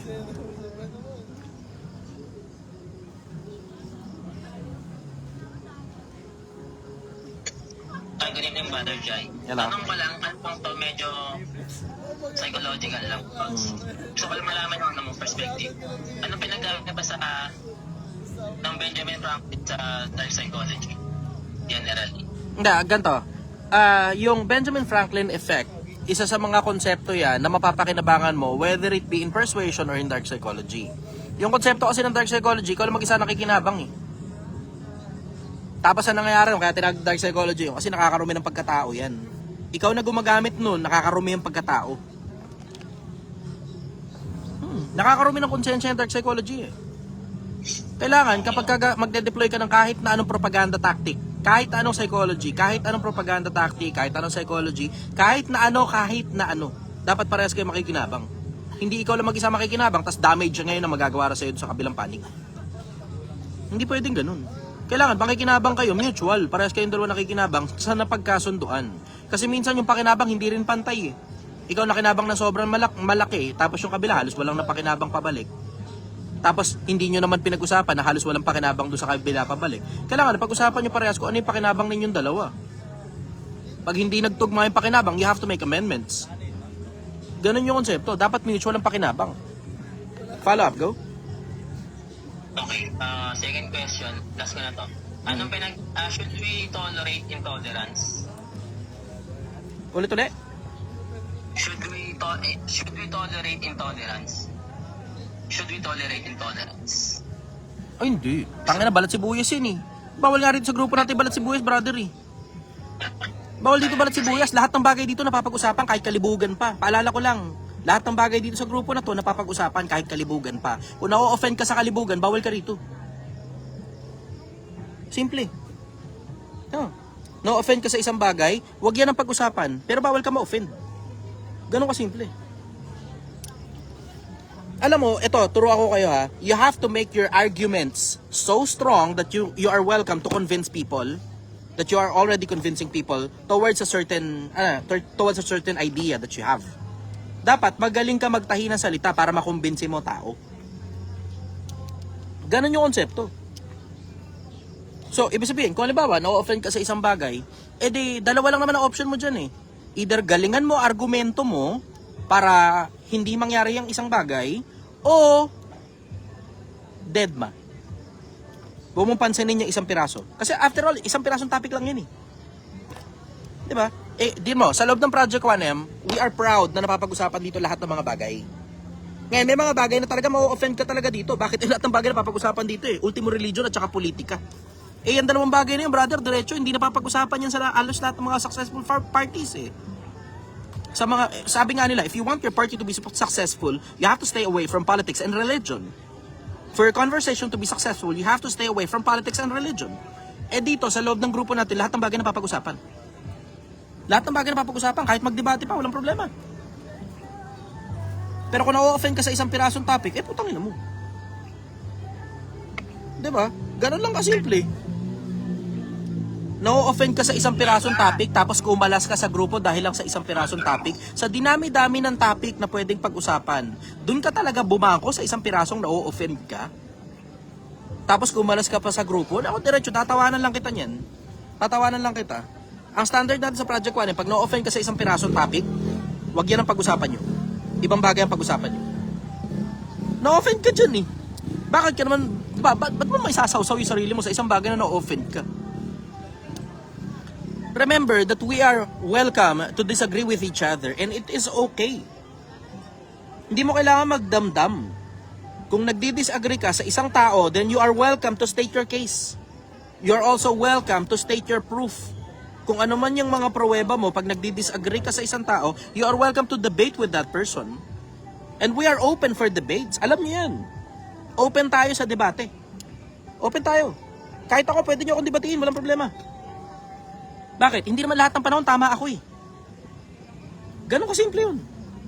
Let's put it out there. Hindi lahat ng panahon tama ako. You are welcome to debate with me. If you think that your argument is far better than what I have, then you are welcome to debate. Walang problema.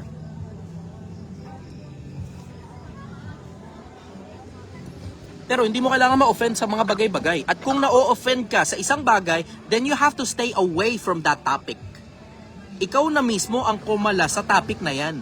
Pero pag kumalas ka sa grupo dahil lang sa isang pirasong topic, na tatawanan lang talaga kita. Tatawanan lang kita. Diretso. Kumalas ka sa grupo dahil lang sa isang pirasong topic, sa sobrang dami ng topic na puta pwede nating pag-usapan. Na pwede namang compartmentalization na-offend ka sa kalibugan, di wag yan ang pag-usapan mo. Ikaw mismo, wag ka makipag-deal tungkol sa ganyang bagay. Pero hindi mo pwedeng sawayin lahat ng tao sa loob ng Project 1M tungkol sa konsepto ng kalibugan dahil may mga tao talaga nag-i-enjoy sa ganyan eh. 'Di ba? Hindi sa tino-tolerate natin ang kalibugan, hindi ganoon. Pero napapag-usapan natin yung mga topics na 'yon for something, for education to come out of it. Bakit? May mga mag-asawa sa loob ng grupo eh. Paano nila mapapaspark yung pagsasama nila kung bawal pala pag-usapan sexual desires? 'Di ba? May mga magjowa sa loob ng grupo, mapapakinabangan yan eh. Lahat naman ng bagay mapapakinabangan sa pagtuturo, sa pagsansala at sa pagsaway, sa ikatututo na nasa katwiran. 'Di ba? Lahat ng bagay napapag-usapan. Ngayon kung na-offend ka sa isang bagay at na-offend ka sa isang topic, then you stay away from that type of conversation. Ikaw na mismo ang umiwas doon sa conversation and dahil na-offend ka nga. Pero hindi mo pwedeng pagbawalan lahat ng tao na bawal tayo mag-usap ng religion dito dahil nagkaka-offendan tayo. Hindi pwede. Bawal tayo mag-usap ng politika dito kasi nagkaka-offendan tayo. Bawal tayo mag-usap ng tungkol sa pagpapalaki ng mga anak kasi nagkaka-offendan tayo. Bawal tayo mag-usap ng pakikisama sa magulang kasi iba-iba tayo ng pakikisama sa mga magulang, nagkaka-offendan tayo. Hindi pwede yun. Hindi mo pwedeng pigilan ng kahit na sino tungkol sa pakikipag-usap ng kahit na anong topic tungkol sa loob ng grupo. Hindi pwede. Kung ikaw mismo na-offend ka doon sa specific topic na yon, you stay away from that topic, pabayaan mo sila na mag-usap-usap ng tungkol doon. Ngayon, you are also welcome to propose another topic. Yan pwede mong gawin. Kailangan lang talinuhan mo lang. Hindi ka pwedeng ma-offend dahil pagtatawanan ka rito pag na-offend ka. Pagtatawanan ka ng grupo pag na-offend ka. Bawal ang balat sibuyas dito. Bawal dito balat sibuyas. Pag na-offend ka, simple, you are welcome to state your case para maiba ang topic. Pwede mo namang i-drive papunta sa ibang topic eh. Pero para sawayin mo buong grupo, dahil lang na-offend ka sa isang pirasong topic, putang ina. Hindi ko ganyan binuo itong grupo na to. Itong grupo na to, grupo ng mga intellectual na mga tao. Na mga nagsisipag-usap ng lahat ng klase ng topic. Lahat, kahit na ano, pinag-uusapan dito. Kaya nga yung isa puta, diretso, sinaway ko talaga diretso O tingnan mo, nag-leave siya dahil na-offend sa akin. Wala naman akong pakialam kung ma-offend ka sa akin. Bakit? Hindi naman religious Hindi naman religious group ito na pag kumalas ka rito sa grupo na to, maiimpyerno ka. Walang ganun dito. Wala. Welcome ka na umalis dito, welcome ka na magstay dito. Pero sasabihin ko lang sa'yo, pag lahat ng tao pagagalitan mo dahil nag-uusap sila ng isang specific topic na hindi mo gusto, fuck you, putang ina ka. Malis ka rito. Malis ka rito. Ikaw ang umalis. Pero para sasawayin mo lahat ng tao sa loob ng grupo na to, para wag mag-usap ng topic na hindi mo gusto. Bala ka sa buhay mo. Diretso, tatawanan ka lang naming lahat. Bawal ang balat sibuyas dito. Bawal dito balat sibuyas. Kung hindi mo gusto yung topic na yan at gusto mong maiba yung topic, welcome ka na mag-propose ng ibang topic. Pero para sawayin mo lahat, ito pa, worse, sinaway mo opisyales. Tangina. Tapos ang worst niyan, sinaway mo opisyales sa GC pa. Hindi mo man lang binigyan ng dignidad yung opisyal. Sinaway mo sa GC. Pinahiya mo yung opisyal. Tangina, papahiya talaga kita. Maniwala ka, mas magaling ako sa pahiyaan. Kung asaran at asaran lang, tangina maniwala ka, mapipikong ka sa bunganga ko. Hindi mo ko kayang pikunin pabalik. Hindi mo ko kayang pikunin pabalik. Ikaw ang pipiko sa bunganga ko. Ayun, umalis yung tao. Gago, tangina mo, bobo ka Binuo ko nga tong grupo para lahat ng tao nakakapag-usap ng lahat ng klase ng topic. Kahit ano, welcome dito. Kahit atheism pa, welcome dito. Grupo ito ng mga taong nagpapakatalino. Bakit? Lagi kang may matututunan sa lahat ng klase ng tao. May mga tao na magandang halimbawa. May mga tao sila mismo hindi magandang halimbawa. Yun na natutunan mo sa kanila, wag ka tumulad sa kanila. Simple. Diba? Kung yung tao nasa loob ng Project 1 malibog at yun ang gusto niyang pag-usapan, welcome yan. Pero siya lang magmumukhang gago. Diba? Pag may mga nag-delve in dun sa ganong klase ng topic, welcome din yan. Welcome din yan. Walang problema dun. Basta hindi lang dun sa konsepto na gumagawa na tayo ng katarantaduhan. Hindi ganun. Kailangan nag-uusap tayo ng mga bagay-bagay na may natututunan. Okay lang na maligaya. Masaya tayo. Okay yun. Walang problema ron. As long as positive. As long as masaya. As long as may natututunan tayo sa isa't isa. Ngayon, halimbawa, na-offend ka sa isang pirasong topic, whether it be religion or politics, kahit ano pa yan, na-offend ka, welcome ka na isway yung buong conversation papunta sa ibang topic. Yan, welcome ka. Mag-propose ka na ibang topic. Huwag mo nga lang gawin ng sobrang formal kasi mga titigil yung buong conversation. Tapos mapupunta na lang sa'yo, magbumukha kang gago. Kailangan matuto ka. Galingan mo dapat, tabaan mo yung utak mo. Oo. Hindi nyo napapansin, mapinsan-minsan ako ganun. Pag nakikita ko, parang puro kalibugan na to Minsan pipicture ako yung tae ko, send ko dyan.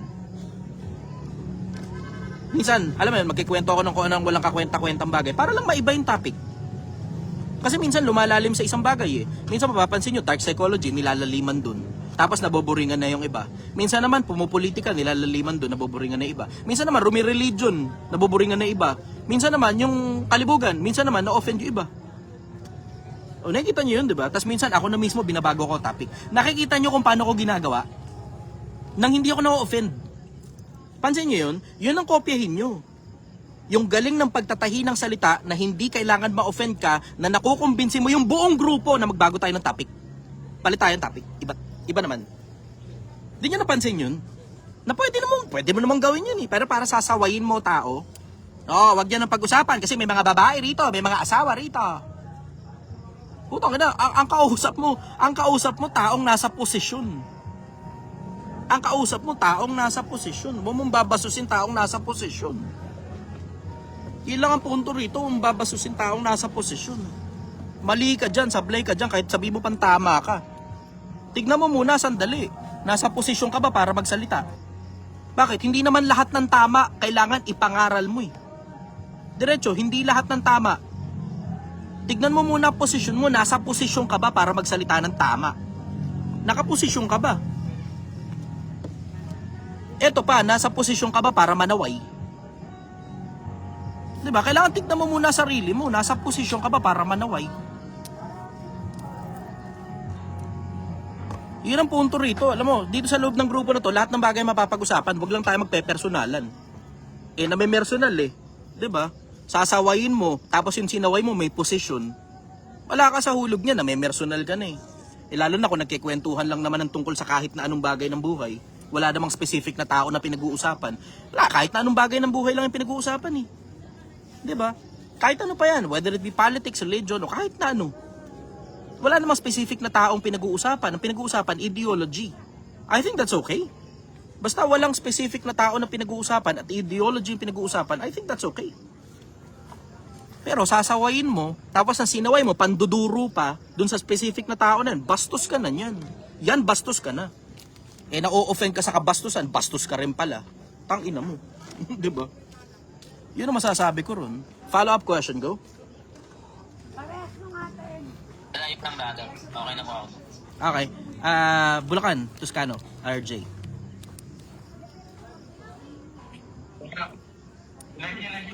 Sir Jay, tanong ko lang, sa konsepto yung sa kulang barang, saka yung mga agimat, ano ko yung opinion nyo doon? Kasi yung first world country, karamihan sa kanila halos naniniwala sa ganung konsepto.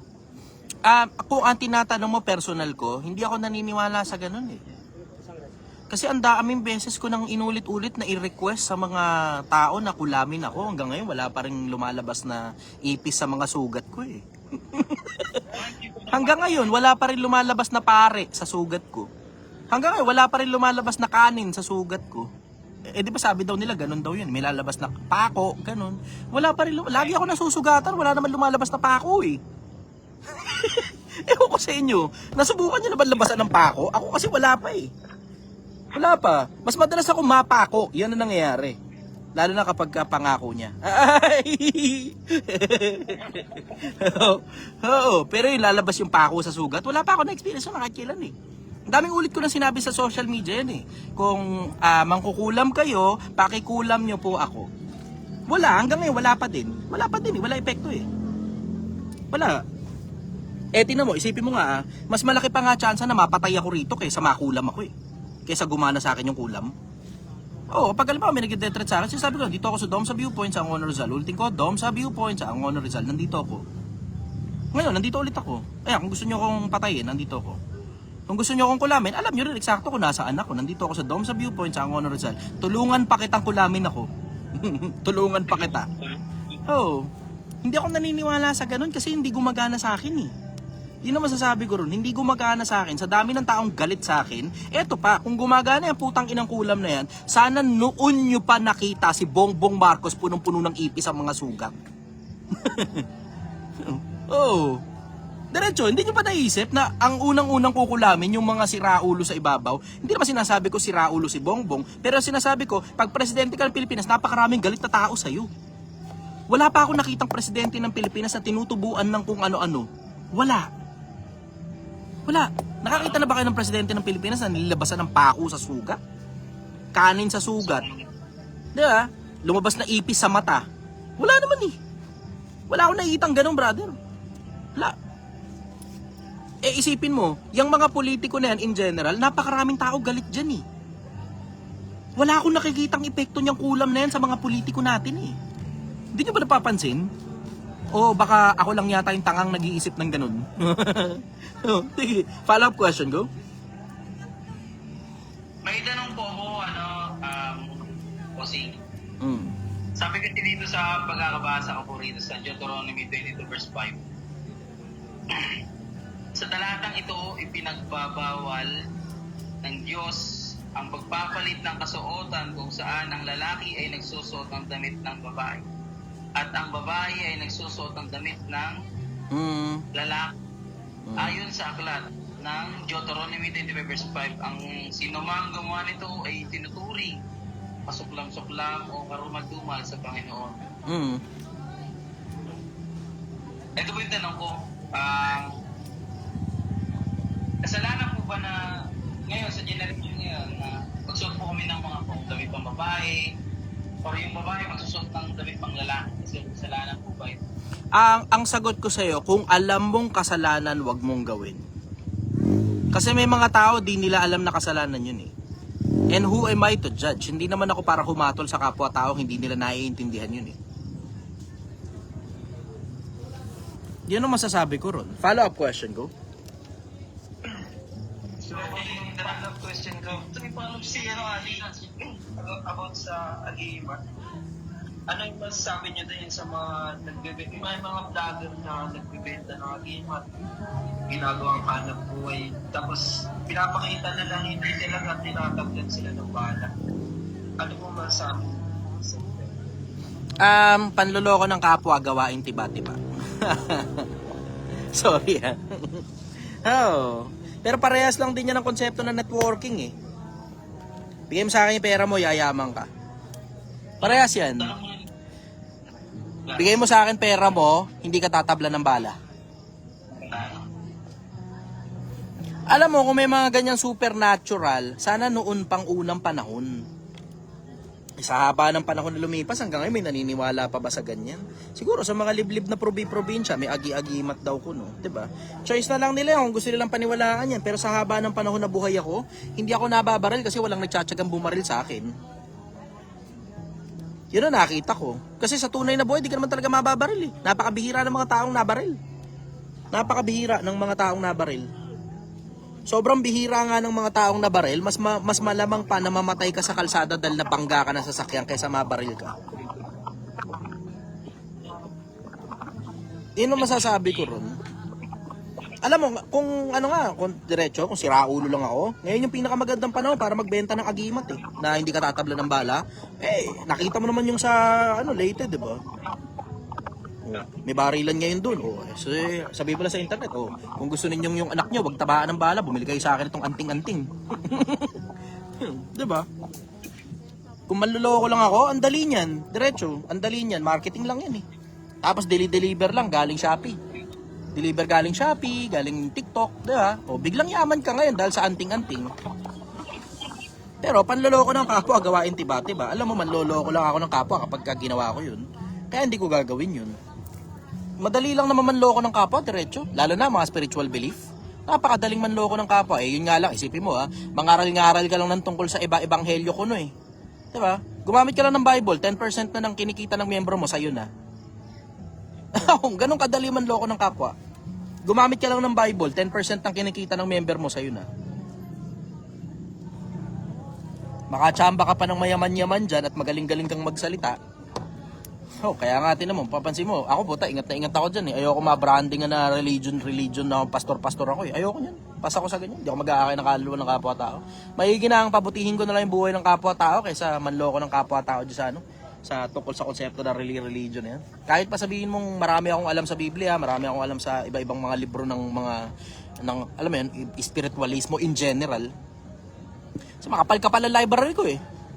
Marami akong libro ng ganyan, religion. Ayokong pakialaman yan.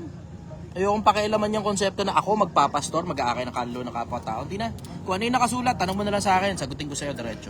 Pero hindi ako pastor. Lalagay ko yan dyan, hindi ako pastor. Hindi rin ako magpapastor kahit kailan. Wala sa isip ko, wala sa hinagap ko yung magpastor ako. Okay na sa akin na na lang, charity na lang ako.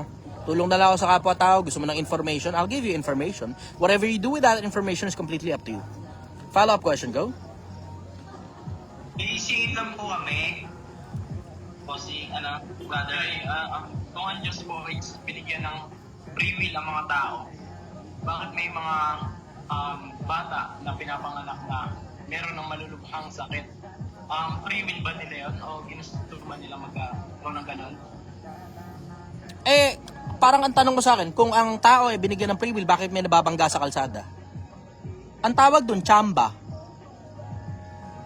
Yun ang tawag dun, chamba. Parehas lang din yan ang konsepto na kung ang tao binigyan ng free will, bakit bansot ka, Chester? Chamba. Ano pa ba naman isasagot ko ron? Chamba. Maliit na tao lang ako eh. Chamba. Hindi naman sakit yung pagiging bansot ko, pero hanggang dito lang kinaya ng magulang eh. Diba? Ganon din naman yun. Hanggang doon lang talaga yung klase ng kalusugan na kinaya ng magulang eh. Kasi hindi mo naman alam, di ba? May mga bata na dahil sa magulang nila, genetics yun. Hindi mo naman maisisisi sa Diyos yung genetics. Bakit? Sa pagdami ng mga tao, hindi mo naman pwede lahat na lang ng bagay pakikialaman mo. Pag lahat ng bagay pakikialaman mo, paano pa ngayon gagana ang free will nun? Di ba? Lahat na lang pinakialaman mo. May cancer ka, Chester, pero pagagalingin ko yung cancer mo. Bakit yung sa akin pinagaling mo? Bakit hindi yung sa ospital yung papagalingin? Ano, meron sa akin special ba ako? Parang may tawag dito? May ice cream sa ulo ko, gano'n, special. O may leche plan sa ibabaw, special. Di ba? Di ganun. Hindi lahat ng bagay pinakikialaman ng Diyos, brother. May genetics na tinatawag, may tsamba na tinatawag. Yun ang masasagot ko ron. Follow up, go.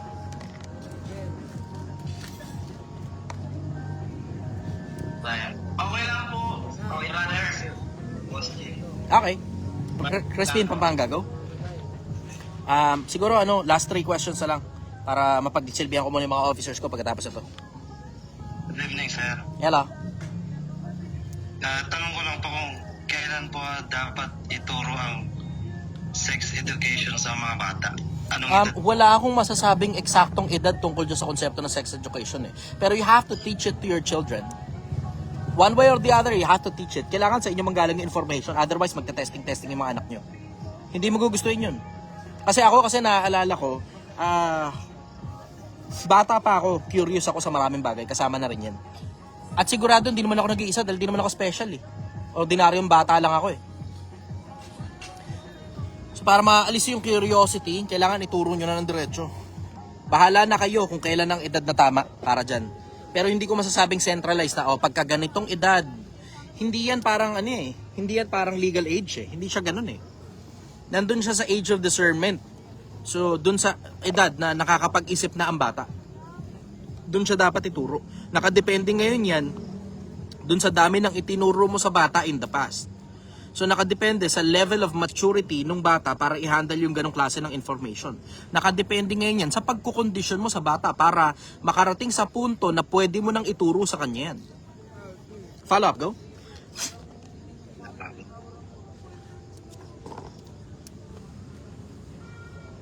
Ano po ba dapat ituro sa anak na disiplina para matuto at gumaling sa pag-aaral? Ganito, in general, meron tayong notebook. Yang konsepto ng notebook na yan, ang isusulat mo dyan 4. So lahat ng nasa Project 1M, mandatory yan. Mandatory. Kailangan nasa loob ka ng Project 1M, dapat may notebook ka, hindi pwedeng wala. Bawal tatamad-tamad dito. Bawal ang tatamad-tamad dito, bawal ang tatanga-tanga dito. Bobo ka, okay lang yun, walang problema, tatalino ka rito. Pero tatanga-tanga ka sa mga desisyonan mo, sinabi na sa'yo paulit-ulit na kailangan ng notebook dito, ayaw mo pang bumili sa Shopee, kasalanan mo na yan. So ngayon, eto, 4. Ngayon, 4. Ay lalagay mo dyan sa notebook, unang-una, finances mo, dapat araw-araw kapiso-pisuan nakalagay dyan. Lalo na kung empleyado ka, di ka nakakaipon, kapiso-piso lalagay mo dyan.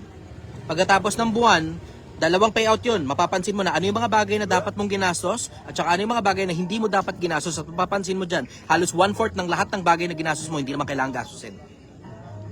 Diyan ka makakaipon. Pangalawa, pag may anak ka, dapat nakasulat dyan lahat ng utos mo, lahat ng bilin mo sa mga anak mo. 2 kopya, isang kopya sa'yo, isang kopya sa anak mo. Tapos i-update mo yung kopya mo, i-update mo yung kopya sa anak mo, ipapakabisado mo sa kanya yun. 22:6 ng kawikaan, turuan mo ang bata sa daan na dapat niyang lakaran. Pagka siya'y tumanda, hindi niya hihiwalayan. Paano mo masisigurado na hindi niya hihiwalayan yung landas na pinadadaanan mo sa kanya? Pag pinakabisado mo sa kanya lahat. Ipapa-recite mo ngayon sa kanya yan. So dapat ang anak mo, pinakakabisado mo lahat ng bilin mo, lahat ng utos mo, papakabisado mo sa kanya, tapos ipapa-recite mo sa kanya, dapat kabisado niya. Pangatlo, yung mga pangarap mo, dapat nakasulat dyan. Para regular na naaabot mo yung mga pangarap mo. Kasi pagkatapos mo mapaabot yung isang maliit na pangarap, susunod na pangarap, mas malaki-laki ng konti. Tapos mas malaki-laki ng konti. Tapos mas malaki-laki ng konti. Hanggang sa makarating ka ngayon sa mga malalaking mga pangarap na nakasulat pa rin sa notebook. Pang-4, lahat na natututunan mo sa Project 1M dapat sinusulat mo dyan. Bawal ang tatamad-tamad sa loob ng Project 1M. Bawal ang tatamad-tamad. Follow up, go. Okay na po ako, sir. Thank you po. Okay, Angie Riyad, go.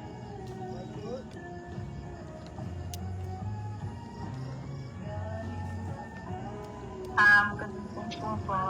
Tapos, pinapatanong lang po ng po natin kapatid. Totoo panaginip o isa lang tong pahiwatig? Kasi halimbawa po, yung panaginip is yung jowa mo or yung asawa mo may nakita ka ibang kasama sa loob ng panaginip mo. Diretso, Ano po ba yun? sa mas madalas na pagkakataon kaysa hindi, bunga ng mga gawain niya at saka pag-iisip. Hindi ko mako-confirm sa'yo na oo, hindi ko mako-confirm sa'yo na hindi. Kasi pagka sinabi kong oo, tangina, sagapakin mo yung asawa mo na, kasalanan ko tuloy. Ayoko nun. Papasa ko sa ganun. So masasabi ko sa'yo, diretso, nakadepende yan sa mga bagay na ginagawa mo. Sa mas madalas na pagkakataon, nakadepende sa gawain mo talaga yan. Minsan, yung tungkol sa pamababae ng asawa, minsan kasi may napansin kang pattern na parang hindi nagtugma. Doon sa hindi pagtutugma ng pattern, yung subconscious mo, merong interpretation. Tapos sa interpretation ng subconscious mo, napanaginipan mo ngayon yung interpretation ng subconscious mo. It goes very dark, it goes very deep. Minsan ganun yun. Minsan naman, tsamba lang talaga dahil sa dami ng gawain mo, tsumamba yung panaginip na yan. Yun ang masasabi ko ron. Hindi mo masasagot ng diretsong oo, hindi mo rin siya masasagot ng diretsong hindi. Tignan mo patterns. Minsan, pag may hindi nagtutugma, minsan kung ano yung hindi pagtutugma, yun. Minsan naman, pag nagtutugma lahat ng bagay, then, sa karamihan lang ng mga gawain niya, kaya mo natsambahan, isa sa mga bagay na kinakatakot mo. Follow up, go.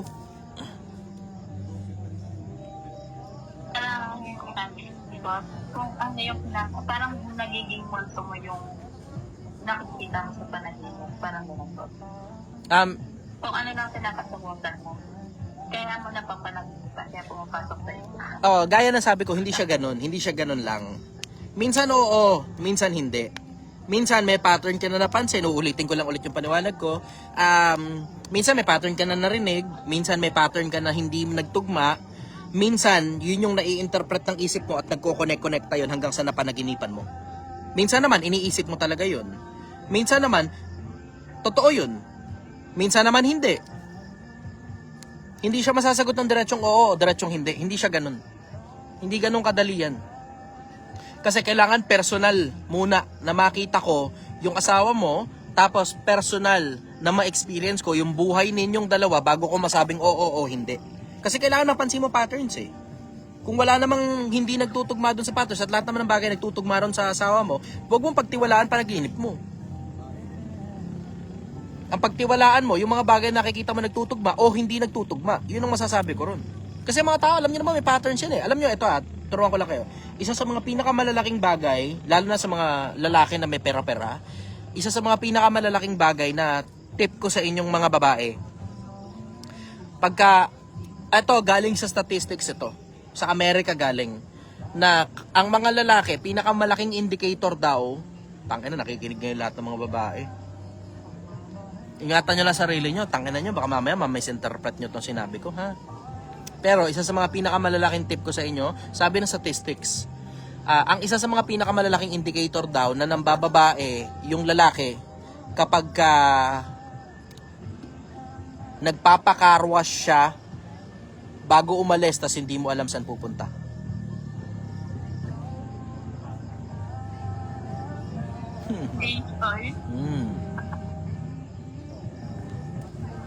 Papakarwash bago umalis tas hindi mo alam saan pupunta. Lalo na kapag regular. Pagka regular. Follow up, go. Paano ba vice versa? Paano mo malalaman na yung babae nagloloko sa lalaki? Paano? Dapat tanong lang kasi, yung ano yun naman yung warning sign ng lalaki, ng lalaki yung asawa. Lalaki na nanlalalaki, tangina mahirap yun. Hindi ko massasagot yan. Hindi, yung lalaki, di ba kunyari lalaki ako, yung asawa ko yung nagloloko, o yung babae yung nagloloko, ano yung warning sign? Sino magloloko? Babae, lalaki? Babae. Pag babae, madalas na pagkakataon, pag babae nagloloko, wala nang interest sa'yo yan.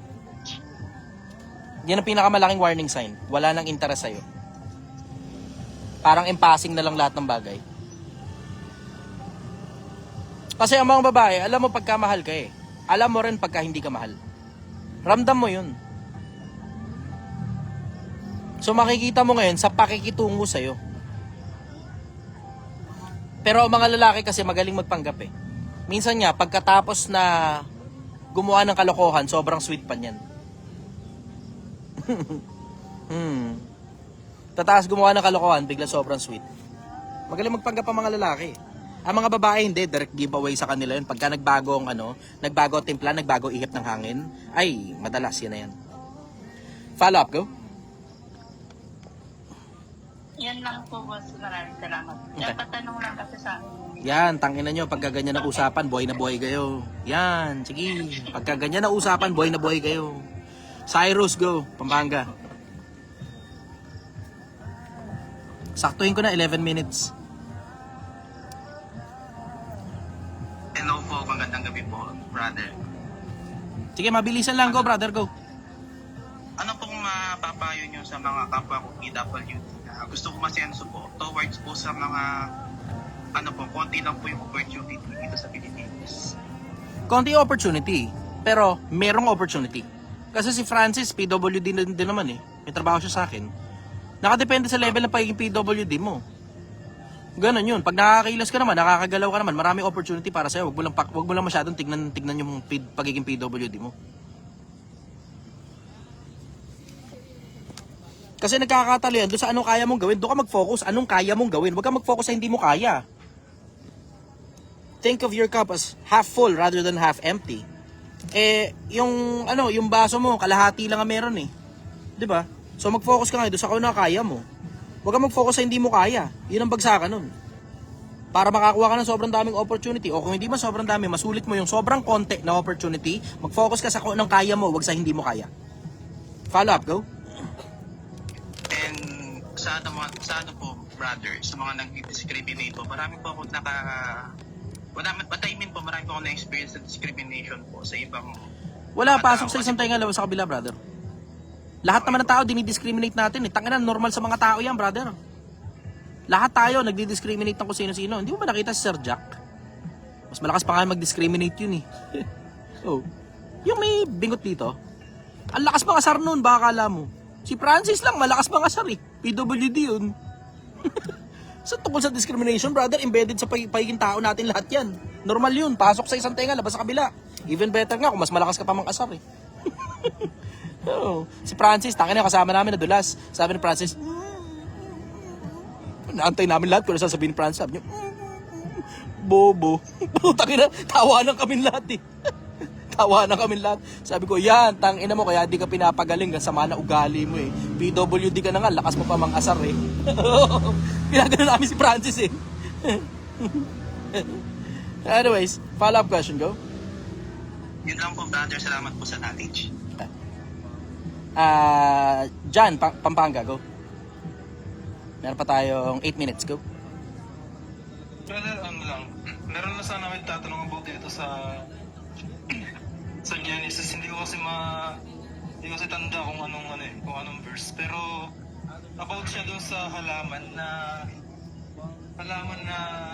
nilikha ng Panginoon na kung saan magkakaroon tayo ng kasalanan pagka nakain ni Adan at Eva yun. Pero bakit niya nilikha yung halaman na yun kung alam niya doon pala magsisimula yung kasalanan ng tao? Doon sobrang simpleng angulo na hindi lahat ng bagay pagkain.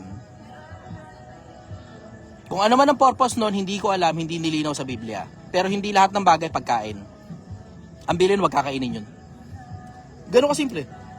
Hindi lahat ng bagay pagkain. Hindi lahat ng makita mo sa paligid, uy, pagkain. Oh.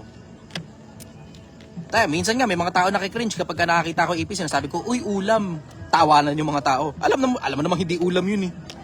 Diba? Hindi lahat ng bagay pagkain, brother. Kahit ano pang bunga yan, hindi lahat ng bunga pagkain. Follow up, go. Brother, di ba ang sabi sa Bible, lahat ng, bago pa natin isipin, alam na ng Panginoong Diyos. Pero bakit nung time na kinain ni Adan yung prutas na yun, tinanong siya ng Diyos na kung kinain niya ba yun? Ibig sabihin nun, hindi pa alam ng Panginoon na kinain na nila yung halaman. Hindi, tinitignan lang niya kung magtatapat o hindi. Kasi ikaw ang Diyos, hindi mo ba alam? Hindi mo ba kaya malaman? Diba? Doon lang sa ganung angulo eh. Ba't magtatanong? Kasi may free will. Hindi mo ba kayang malaman para i-playback mo na lang kung ano nangyari in the past? Kaya mo. Pero hindi mo kasi pinakikialaman ng free will. So anong posible kayang dahilan kung bakit tinanong niya kung kinain mo ba o hindi? Anong posibleng dahilan? Tinan mo, isipin mo hindi niya naman kailangan itanong eh. Bakit? Doon pa lang sa sinabi, hubad kami. Nagtago kasi hubad. Doon pa lang indicator na alam mo kinain niya yun eh. Kung halimbawa man, kunyari lang, wala kapangyarihan ng Diyos i-playback kung ano nangyari. Kunyari lang. Doon pa lang direct giveaway na yun eh. Paano mo nalamang hubad ka? Kinain mo ba? Doon pa lang. May premise na. Doon pa lang sa premise, makakakonklusyon ka na kinain talaga nila. Ano kaya ang dahilan? Isa sa mga possibility nakikita ko, curious ang Diyos kung magtatapat ba o hindi. Curious din ang Diyos at the same time, hindi lang sa kung magtatapat o hindi, kung anong isasagot eksakto. Kasi tignan mo yung sagot, hindi sumagot ng diretsong oo o hindi. Ang sagot, ito kasing asawang binigay mo. Tamo, ikaw ba ng Diyos, di ba? Alam mo, bagong tao yung mga yan eh. Ano kaya gagawin itong mga to? Ano kaya isasagot sa akin ito? O, di ba? Ikaw ba ng Diyos? Hindi mo pinakikialaman ng free will eh. Di ba? So kung hindi mo pinakikialaman ang free will, kung ano man yung sasabihin nila, hindi mo gustong malaman. Maliban na lang, itanong mo diretso. Pero kung ikaw mismo, aalamin mo, hindi mo gustong malaman.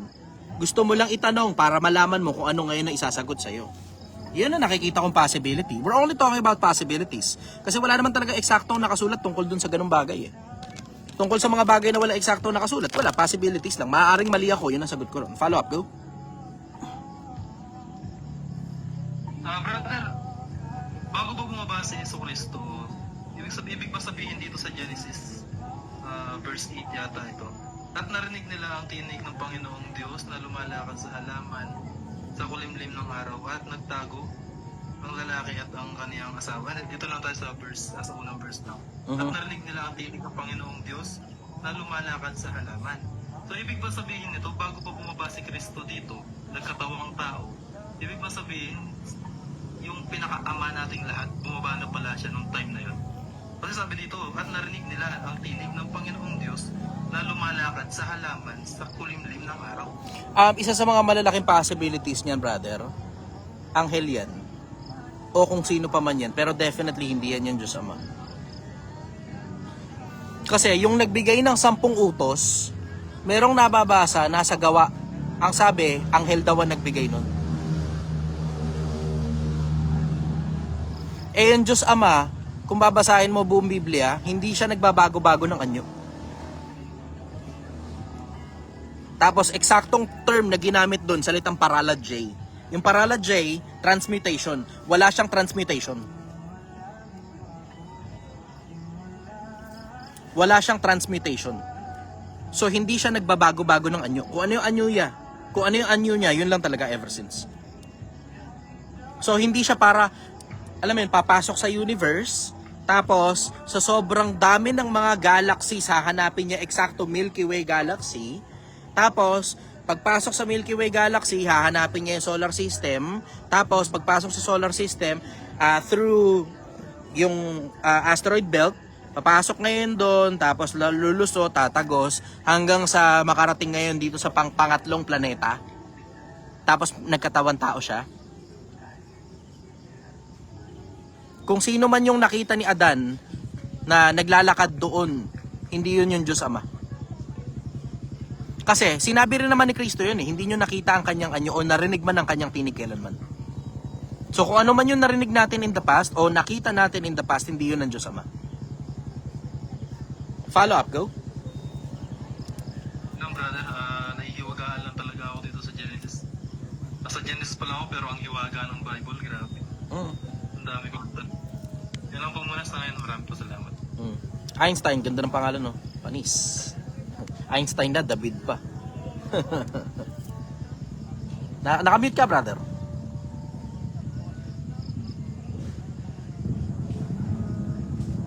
Nung tatay, game na pala. Walang gabi sa iyo, brother. tanong ko ganito lang. Saan nagmula ang Diyos at saan tagal? Ang naha-research ko tungkol dyan sa kung saan nagmula ang Diyos, nasa labas siya ng space, time, and matter. Siya gumawa ng space, time, and matter. Kung tatanungin mo kung saan, lugar ang hinahanap mo. So, ang ibig sabihin nun, siya ang gumawa ng lugar, therefore, nasa labas siya ng lugar. Siya ang gumawa ng space, time, and matter. Kung tatanungin mo, saan? Yung tanong na saan, naghahanap ka ng lugar.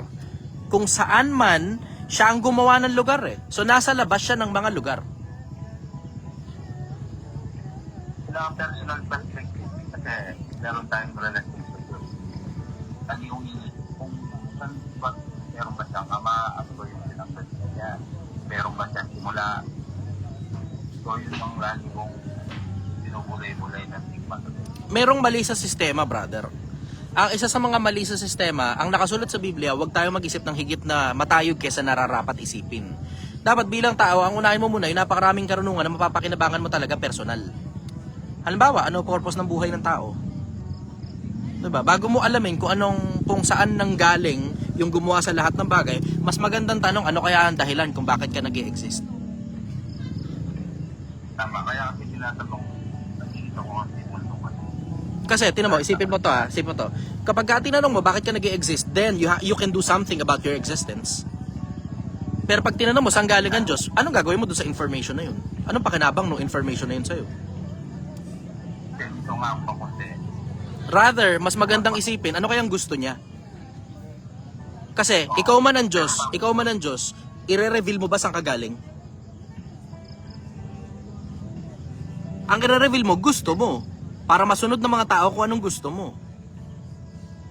Pero tungkol sa kung saan ka nanggaling, o kung kinreate ka ba o hindi, o kung ano pa man, ire-reveal mo ba yun? Eh technically, that's also revealing your weakness. 'Di ba? Kung meron mang weakness ang Diyos.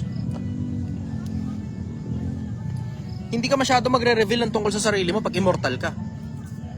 Pag immortal ka, hindi ka masyado magre-reveal ng tungkol sa sarili mo. Immortal ka eh. Ang i-reveal mo nila, mga gusto mo at saka mga ayaw mo. Maiintindihan natin yan when we will start the concept of immortality within ourselves. Pag magsisimula na tayo ng pagiging immortal natin. Huwag kang mag-alala. Pagkatapos ng kamatayan, magsisimula na yun. Antay ka lang, brother. Pero ako, suggestion ko sa'yo, hanapin mo kung ano gusto nung lumalang. Pag nagsimula na yung immortality, then you will understand, hindi mo gustong i-reveal lahat ng bagay tungkol sa sarili mo. Hindi ka na halos maglalabas ng masyadong maraming impormasyon tungkol sa'yo pag immortal ka na, brother. Bakit? Immortal ka, brother. Pag tatanga-tanga ka, yari ka, immortal ka. Yun ang masasabi ko ron. Follow up, go. Yung kasing sarang lang ako ginagamit. Ba't yung mga person magamit exact religion? Ginagamit ang Bible lang. Pero pag bumasa ng mga iba-iba yung interpretation. Ba't kaya gano'n? Nakadepende sa interest, brother. Nakadepende rin kung hindi ka nakamute. Sino ba yun? Nakadepende sa interest, brother. Merong mga tao na ipinangangaral si Kristo sa kapanaghilian. May mga tao ipinangangaral si Kristo sa pagkakampi-kampi. Merong mga tao ipinangangaral si Kristo sa mabuting diwa. Iba-iba ang intensyon ng mga tao, iba-iba rin ang interpretasyon. Nakadepende sa intensyon nila yung interpretasyon nila. Kaya kung di mo mapapansin, may mga tao ang lakas mamiga ng pera, tapos naghahanap ng mga talata sa Biblia para lalo pa silang makapiga ng pera. Kaya mapapansin mo, pinangangaral nila si Kristo para kumita ng pera, kaya puro tungkol sa pera yung pangangaral nila. May mga tao naman tungkol sa pagkakampi-kampi. Mapapansin mo yan eh. Kitang-kita mo, may mga tao pagkakampi-kampi. Kasi there is power in numbers. Sobrang tindi ng kapangyarihan kapag malaki yung bilang ninyo. So ngayon, ang nangyayari, sama-sama, grupo-grupo, tapos inilalaban nila ngayon yung religion nila sa kabilang grupo. Minsan nagkakapisikalan pa. So iba-iba ng intensyon, iba-iba din ng interpretasyon. Nakadepende sa interpretasyon, nakadepende sa intensyon kung paano nila iinterpretahan yung talata. Follow up, go. So hindi natin makikita ngayon yung standard of truth. saka kung sino mag-deserve naman ito. Who decides. Saka where you can find it. Madali yun, brother. Papagdebatihin mo sila, madali. Hindi na, kasi yung mga figures, paano nila malalaman? Tamang. Kasi, Yung mga listeners, madali din. Magbasa ka ng Biblia. Pero kung sobrang hirap para sa'yo ng pagbabasa ng Biblia, alam mo na, madali ka talaga madadaya. Yan ay isa sa mga dahilan kung bakit ako, personal, madali sa aking malaman kung tama o mali. Sa akin, personal. Pero hindi ko na lang pinaglalabas yung mga bagay na para sa akin, tama at saka mali. Kasi hindi naman ako religious leaders, hindi ko naman obligasyon yan eh. Diba? Hindi ko obligasyon yan sa kapwa-tao, obligasyon ko lang yan sa sarili ko na malaman yung tama at mali. Ito kasi problema, kapag halimbawa naglabas ka ng bagay na tama, kahit gaano pa katama yan, may mga tao hindi maniniwala dyan, mamaliin pa nila yung tama. Ang nakasulat sa Biblia, huwag mo ibibigay sa mga aso at saka sa mga baboy, yung perlas mo, tatapakan lang ng paa nila yan, tas lalapain ka pagkatapos. Kaya hindi ako masyado naglalabas ng mga bagay na para sa akin ay tama. Tungkol sa Biblia. Hindi ko naman obligasyon sa ibang tao, hindi naman ako pastor eh. Hindi naman ako mag-aakay ng kaluluwa ng mga kapwa-tao, trabaho yan ng mga pastor. So diretso sa akin, nagbabasa ako ng Biblia. Nagbabasa ako ng Quran, nagbabasa ako ng halos lahat ng religious books that I can get my hands into. Para meron ako yung point of comparison. Alam ko kung yung bagay na sinasabi mo, nasa Biblia ba yan o wala? Nasa Quran ba yan o wala? Madali. Ako personal, hindi ako nahihirapan. Ako personal, ako yun. Trabaho ko lang sa sarili ko yun. Kasi mahilig ako sa ganyan eh. Tabaan ng utak, mahilig talaga ako sa ganyan. Obligasyon ko yun sa sarili ko. Para sa akin. Pero hindi naman kasi lahat ng tao interesado sa ganyan eh. Isa pa, hindi rin lahat ng tao tatanggapin yung mga bagay na sinabi ko na totoo. Kahit gaano pa katotoo yan, hahanap ang butas ng butas ang mga tao para pamalian yung bagay na totoo. Tingnan mo, yung paulit-ulit ko nga lang sinasabi yung tungkol sa tights na yan, tights na yan eh. Yung tights na yan, utos yan sa panahon ni Moises. Binabasa nila yan sa Malakay 3:10. Ituloy mo lang, Malakay 4:4. Alalahanin nyo rin naman, mga kautusan ni Moises na inutos ko sa kanya sa Horeb para sa buong Israel. Para saan? Para sa buong Israel. Hindi para sa labas ng Israel. Kasi sa labas ng Israel, 7:5 ng Ebreo, 7:12 ng Ebreo, pinalitan ng pagkasaserdote, kinailangan palitan din naman ng kautusan. Nang palitan ng pagkasaserdote, kinailangan din naman palitan ng kautusan. Ano ipinilit? 2 Korinto 9:7, magbigay ang bawat isa ayon sa pasya ng puso, huwag mabigat sa loob dahil sa pinipilat sapagkat iniibig ng Diyos na nagbibigay ng masaya. Matatanggap ba yan ng mga pastor ng mga 10% tights? Matatanggap ba nila yan, yung tights na yan? Yung utos na yan tungkol sa panahon pa pala ng Israel, yung tights na yan at hindi naman panahon ng Kristyanismo yan? Matatanggap ba nila yan? Kaya nga tingnan mo, nililikot nila talata eh, di ba? Hahanap ngayon sila ng pruweba, katibayan na inuutos daw kuno ni Kristo yan. Tapos ang babasahin nila talata yung hindi ako naparito upang sirain ang kautusan. Kung hindi pala siya naparito para sirain yung kautusan, bakit sinira araw ng Sabat? Di ba? May mga kautusan na sinira si Kristo, may mga kautusan hindi siya sinira kasi may mga kautusan talaga para sa kanya. Pero makakabasa ka talaga ng mga talata na si Kristo mismo sinira yung araw ng Sabat. So ano ibig sabihin? Hindi ang ipapangaral ni Kristo dito yung mga bagay na nakasulat di sa lumang tipan. Kasi kung yung mga ipapangaral pala niya rito, yung mga kautusan ng lumang tipan, sana hindi na siya bumaba. Ni-reiterate na lang ng paulit-ulit galing sa mga propeta. Ba't kailangan pa bumaba rito para magbigay ng bagong kautusan kung yung lumang utos pala sapat na? 'Di ba? Bakit kailangan pa ng bagong tipan kung yung lumang tipan pala sapat na? Tamo? Syempre, matatanggap ba ngayon yan ng mga pastor na tights? 'Di ba? Hindi, gagawin nila, hanap lang sila ng kahit anong talata para pamalian yan. O sige, mali na lang ako, ganun na lang. Dali nyo sa impyerno mga tao. Ganun na lang, mali na lang ako. Dali nyo sa impyerno mga tao. Wala mo nang pakialam dyan eh. Sa akin ang bottom line, hindi naman ako pastor. Kayo pastor, nanloloko kayo ng kapwa. Kayo pastor. So yun ang masasabi ko tungkol dyan. Ang sagot ko diretso, madali para sa akin na malaman yung tama at saka yung mali kasi nagbabasa ako ng Biblia. Paulit-ulit hanggang sa maintindihan ko yung mga bagay na hindi ko naiintindihan dati. Pero ang mga pastor nakadepende kasi sa kanila. Kung ano yung mga bagay na sasabihin nila, depende sa pagkaunawa nila, yung mga bagay na wala silang vested interest. Pero yung mga bagay na may vested interest sila, alam mo yung vested interest, yung ipuput forward nila, katulad ng pamimera sa mga tao. Gaya ka na sabi ko yun doon sa, nung nandun ako sa Gensan, nako brother, sabi ko sa'yo, sa sobrang dalang ng religious organization, putang ina, halos kalahating buwan akong nandun, wala akong nakita religious organization na nagcha-charity.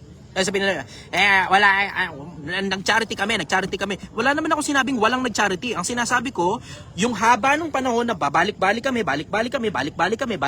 wala kaming nakasalubong.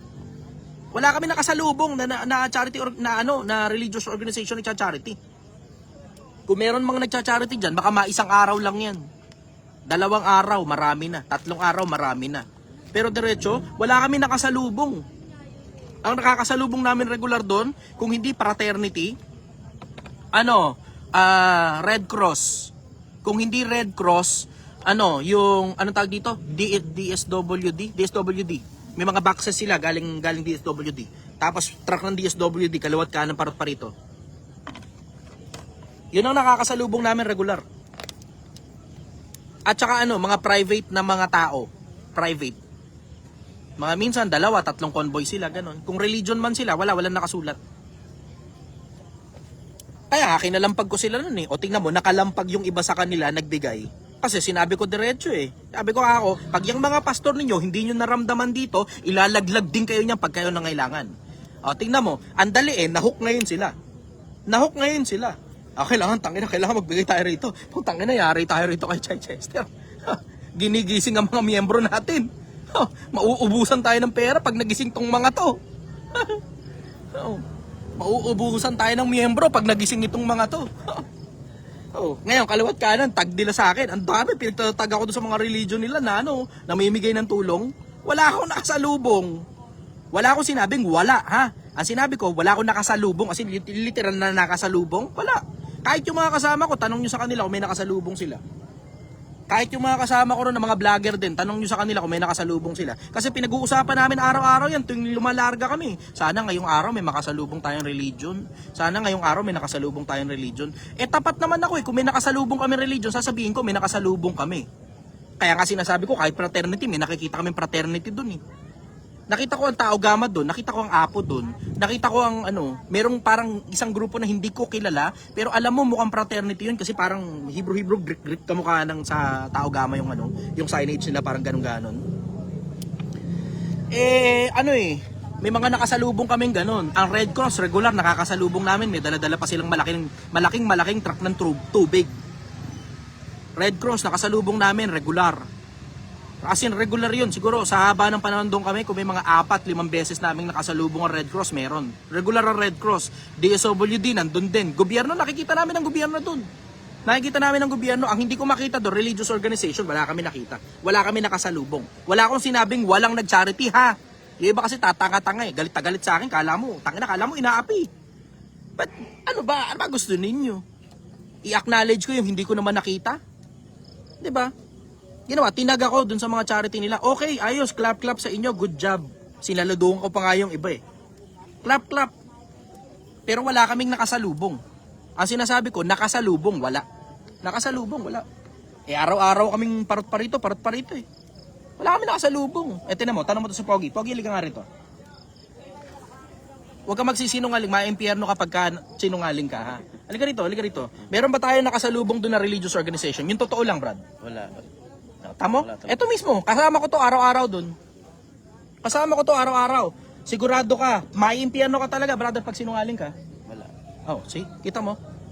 Simple. Sige, thank you, brother. Tingnan mo? So, hindi ako nagsisinungaling. Ultimo mga kasama ko Kaming mga vlogger din, nag-uusap kami. Sana ngayong araw, meron kami makasalubong na religion. Kasi call out ko naman yan, sasabihin ko naman yan. Eto, meron ka isa-isang religion na kasalubong kami ngayon lang. Wala talaga. Diretso, wala talaga. Wala kami nakasalubong. Wala akong sinabing walang nag-charity, ha? Ang sinasabi ko, wala kami nakasalubong.